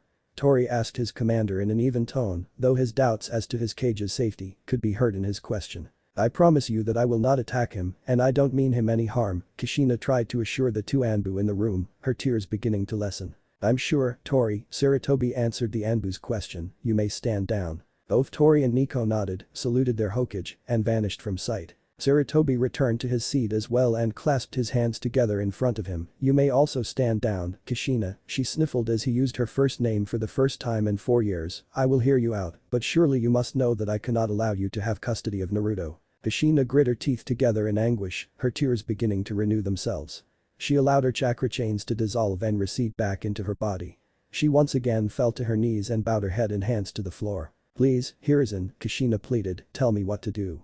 I know you don't trust me and you think I'm an evil monster, and you're more than justified to feel that way considering all I've done. But tell me what I can do to earn back your trust. Tell me what I can do to show you that I've changed, that I truly do understand my sins and atrocities, and that I want to atone for them and redeem myself. Please. Her last plea was yelled out as her voice broke through her sobs once again. Tell me what I have to do to get my son back, so that he doesn't have to have suffer anymore. Despite the anger and animosity Hiruzen felt towards the woman who was currently kneeling prostrate before him now, he could deny that she was genuine and sincere in the desires she expressed. Could he maybe give her a test of sorts? Could he not give her the benefit of the doubt right now? But at the same, could he afford to? And how would this affect poor Naruto? Kushina, please lift your head, Hiruzen requested in a conciliatory tone. When she had done so, he gestured with his hand, palm face up, to get off her knees and stand before him. When she rose to her full height, Hiruzen began, Kushina, you're putting me in a very difficult position. Here she nodded to show she understood as he continued, one that doesn't have a simple easy answer. I'm sorry, but I can do and tell you nothing more that concerns Naruto. That's unacceptable. Kushina interrupted him, I won't leave this spot until I at least have more than I came here with. If you want me gone, you have to give me something. And why should I give you anything at all, Uzumaki-san? Hiruzen demanded testily. I get that you can't allow me to take Naruto, and I know and understand why. But can I meet him, at least, even if I don't reveal myself to him as his mother? Can I try to start building anything with him at all, even if it's only from a distance? Please, Hiruzen, give me a little hope, here. Kushina said with tears streaming down her face. Sighing, Hiruzen said, let's just say he has had 2 attempts on his life from within the village, and the fact that he fought of an enemy Jonin who was about to kidnap the Uchiha and Hyuga heiresses. During the fight he activated his chakra chains and managed to knock the Jonin out. Later on, purely by coincidence, he learnt the fact that you were his mother and about everything that happened on the day of the Kyuubi attack. Reaching to this point he stopped speaking in favor of having a breather. Kushina, as she heard Hiruzen speak, felt her heart sinking and she waited a while before asking how did he react. Pretty much as you'd expect him to. The look of pure betrayal in his eyes still haunts me. I gave him Minato's letters in which he explained the reasons he did what he did. Naruto calmed down a lot after that and then for the very first time in his life smiled a genuine smile before he promised to me that he'd make his old man proud by becoming Hokage himself. He idolizes his father more than anything. Now what I am going to say may hurt you. I asked him what he would do if you ever came apologizing. He simply said that he didn't care anymore about what others do. He said he'd respect as a senior shinobi, but nothing more than that. I am sorry. Said Hiruzen. Hearing that, Kushina felt her heart break even more. A whole new wave of self-loathing and disappointment hit her. She had lost her son. After a few minutes she slowly whispered, "Can you tell me about him? Let's just say he is a sad boy with no friends. He tries his hardest to see the best in people. He is a natural-born censor, and not to mention that he is a literal carbon copy of Minato. Not just in terms of looks but also in terms of genius. Can you imagine that he learned how to read a 2 and by 4 he was already reading chakra theory and was practicing control using theory and books. Also he seems to take both nin and fuin jutsu like a sponge. If I am not mistaken he should already be halfway through level 1. That's all you need to know," said Hiruzen. I understand. Can I at least send him gifts and letters?" Kushina asked as her voice cracked. "No. That would create more problems for the future. Though I would like to ask to give us your notes on the chains. He needs to train them as well," said Hiruzen, to which Kushina readily nodded. "Can I see him?" Kushina asked in a very short voice. "Only from afar," said Hiruzen as he took out his lacrima and both of them watched as Naruto cooked and then went to sleep. After a few minutes Kushina looked at Hiruzen with tears streaming down once again and said, "Please Hiruzen, tell me, is there any way for me to get my baby back? I know I haven't been the best mother, but I really want to make amends. Only time will tell.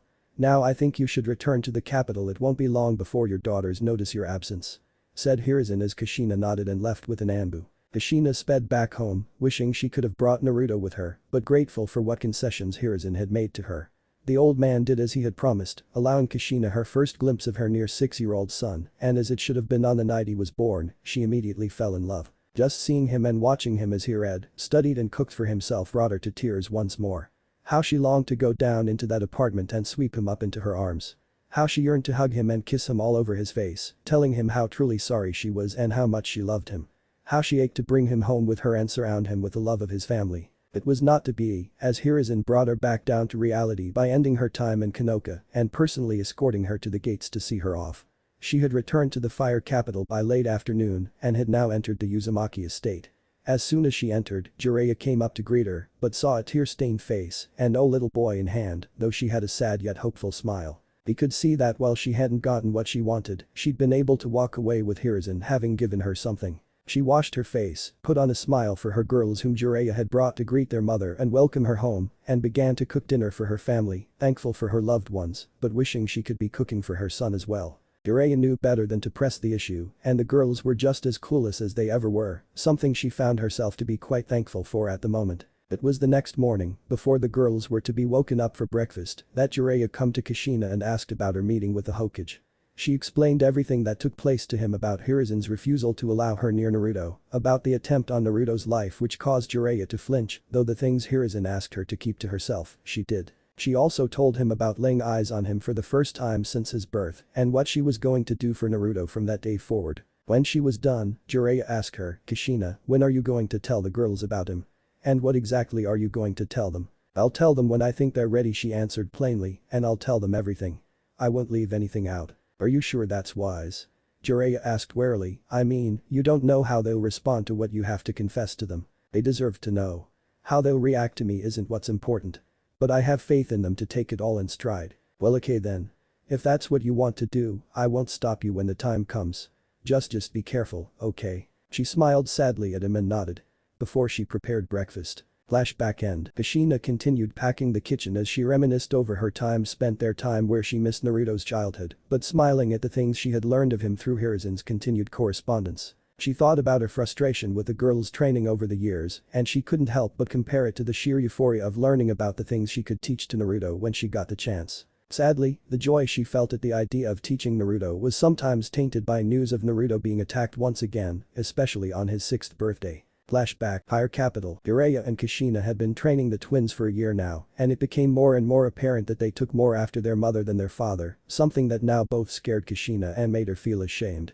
She began to fear that they would react to Naruto the same way she had, just following their impulses and not taking the time to really think things through. Their fear was compounded by the fact that neither of the girls was as intelligent as she was, and they were also a good bit more impulsive. She had tried to teach them about battle strategies and deceptions in the shinobi world, but they lacked the attention span to learn such subtleties. They were both headstrong, beat 'em up first and ask questions later types like she used to be. They had also inherited her fiery temper and brash personality, along with the dense chakra that she had. But while their chakra was quite dense, their chakra control was beyond abysmal, a dilemma she couldn't understand. It wasn't surprising for Jinchuriki to have poor chakra control due to their reserves, but their control was almost negligible, and nothing that Jiraiya and Kushina tried could seem to improve their control. In addition to their dense chakra, the mixing of the Kyuubi's yin and yang chakra respectively into their coils brought problems of their own. The control needed to keep the demonic chakra from bursting forth unrestrained wasn't there due to the absence of the 1,000-year-old soul that was sealed within their brother, which was needed to filter and regulate such potent dangerous chakra that did not belong to them. Kushina and Jiraiya had tried to teach them any chakra control exercise they knew, even the ones that they thought were more advanced than those their age should be practicing. The leaf exercise, surface sticking, water walking, nothing worked, and all that their efforts showed were leaves ripped to shreds, potholes on walls and trees, and a lot of waterlogged clothes. The girls had no apparent concept of the word restraint, and their short tempers didn't help them, either. Needless to say, Kushina knew it was going to be a long and tedious path to get them to master even the basics. She and Jiraiya began to take a different approach and started training them in her clan style of Taijutsu. The Uzumaki's whirling fist, which relied on the weakening of an opponent first through the use of seals or other long-ranged attacks, such as water-style ninjutsu or her adamantine chains, and then going in for the kill. It was based on strength and force, designed to take down an opponent by going on the offensive and landing fierce strikes. The downside was that the swirling fist had almost nothing in the way of defensive techniques, which was the style's greatest weakness. For most Uzumaki, however, this weakness was negligible, as their skill and sealing is what provided the defense that they needed. And therein lay another crucial problem. She had tried to teach the girls sealing, but it just didn't take. Neither of them had the patience needed to learn the subtleties of the complex art, nor to develop the necessary skill in calligraphy. What was worse was that neither of them had inherited the Uzumaki clan's natural talent for the art. They didn't care, it wasn't flashy enough for their tastes, something that once again saddened Kushina to no end. She had tried to convince them how powerful seals were and had showed them some, but the only ones they were interested in were exploding tags and storage seals, and even these were difficult for them to follow or understand. Kushina spent the day where she realized they wouldn't progress beyond those two basics in virtual mourning. Jiraiya had started to teach them basic ninjutsu and was their personal taijutsu sparring partner. He himself had no particular taijutsu style, being a bit of a brawler himself, except for the frog kumai taught to him by the toads, which was now useless to him due to his eviction from the Toad clan and his loss of sage mode. He had taken bits and pieces from many of the styles Hiruzen tried to teach him in his younger days and crammed them all together in a style that worked for him. The only advantage he had was that he was very unpredictable, though any taijutsu master would likely tear him to shreds, and a user who had experience fighting his style would give him a very hard time. Kushina had not given up on reaching out to Naruto through Hiruzen, sending letters to Hiruzen on an almost weekly basis, asking for any news on Naruto he was willing to impart upon her, whilst occasionally asking him to reconsider allowing her to meet Naruto and bring him home. His answer was always no, but the more often they corresponded, the more cordial Hiruzen's letters became, and the more hopeful she felt. She had learned that almost all of the clans of Konoha had attacked Naruto at one point or another, only the Uchiha had not. She would have to express her gratitude to the Uchiha clan properly when she returned to Konoha. The other clans. She would be paying their leaders personal visits, and she would be out for blood. The rest of the letter was of a much more positive nature. Naruto had encountered seals recently and was completely and utterly fascinated by them. Already, he was practicing calligraphy, and he could even make working explosive tags and storage seals. And he was only 6 years old. He had inherited both hers and Minato's talents for sealing. Oh, how she couldn't stand waiting to be able to teach him everything she knew. She was also told of his first week at the academy it was rough for him, as most of the children there had been told by their parents that he was a worthless clanless loser who had been abandoned by both his parents.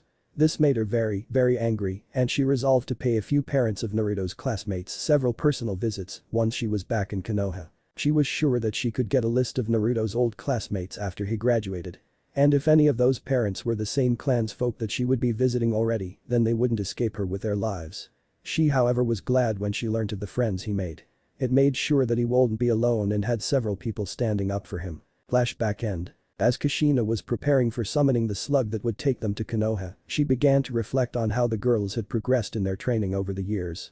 The basics had to be drilled into them constantly, as they were both rather slow learners. She was not surprised, however, when she saw their affinity towards chakra-intensive ninjutsu, both of them having a decent number of techniques in their repertoire. They were both highly proficient in the fundamental techniques of the swirling fist, but the advanced katas were still beyond their current abilities. True mastery of the style is something they would never have due to their lack of desire and ability to learn the sealing arts, but Kushina would at least make sure that they could use the style to a sufficient degree of proficiency to be able to take on any non-Uzumaki adversary. Her thoughts took a tangent back to Naruto for a brief moment. She looked forward to teaching him the swirling fist, as unlike the girls, Naruto could attain full mastery of it if his skills in sealing were to be believed. She could only hope that maybe seeing Naruto master the style to a degree that they could not might impress upon the girls that sealing is a skill worth taking the time to learn, as a true master of the swirling fist could stand toe-to-toe with any ninjutsu user without using any ninjutsu of their own. The swirling fist was indeed that fearsome when used the way it was intended. Kushina grew nervous about returning to Konoha and introducing Naruto to his family. The girls had known about their brother since they were 7 years old, and thankfully they forgave their mother once she had admitted everything. Both of them had cried over the fact that they never knew their brother, but they believed Kushina when she told them she was doing literally everything she could in order to bring Naruto home to be with them. Every single picture that was sent by Hiruzen, she would show the girls and Jiraiya. While Jiraiya never seemed too impressed with him, the girls couldn't help but gush over their brother as though he was the greatest boy ever born. Narumi even had Kushina make copies of his most recent pictures for her. Kushina smiled and giggled as she thought about the crush that Narumi had developed on her brother in the last couple of years when she would catch her fawning over those pictures and blushing when she didn't think her mother was looking. She didn't doubt their love for their brother, but what concerned her was their pride bordering on arrogance due to having everything handed to them freely. She knew that Naruto knew no such privilege, and should the girls say the wrong thing to him, it could have disastrous consequences and possibly destroy their chances of building any kind of family connection with their brother. Naruto had suffered. He had suffered beyond what any human being should ever have to suffer, and certainly more than anyone else ever had the right to inflict upon him. All the girls had ever really suffered as children was a bit of bullying at the park. They were 7 years old. Kushina had brought the girls to the park, as she would typically do to reward them after a long week of training.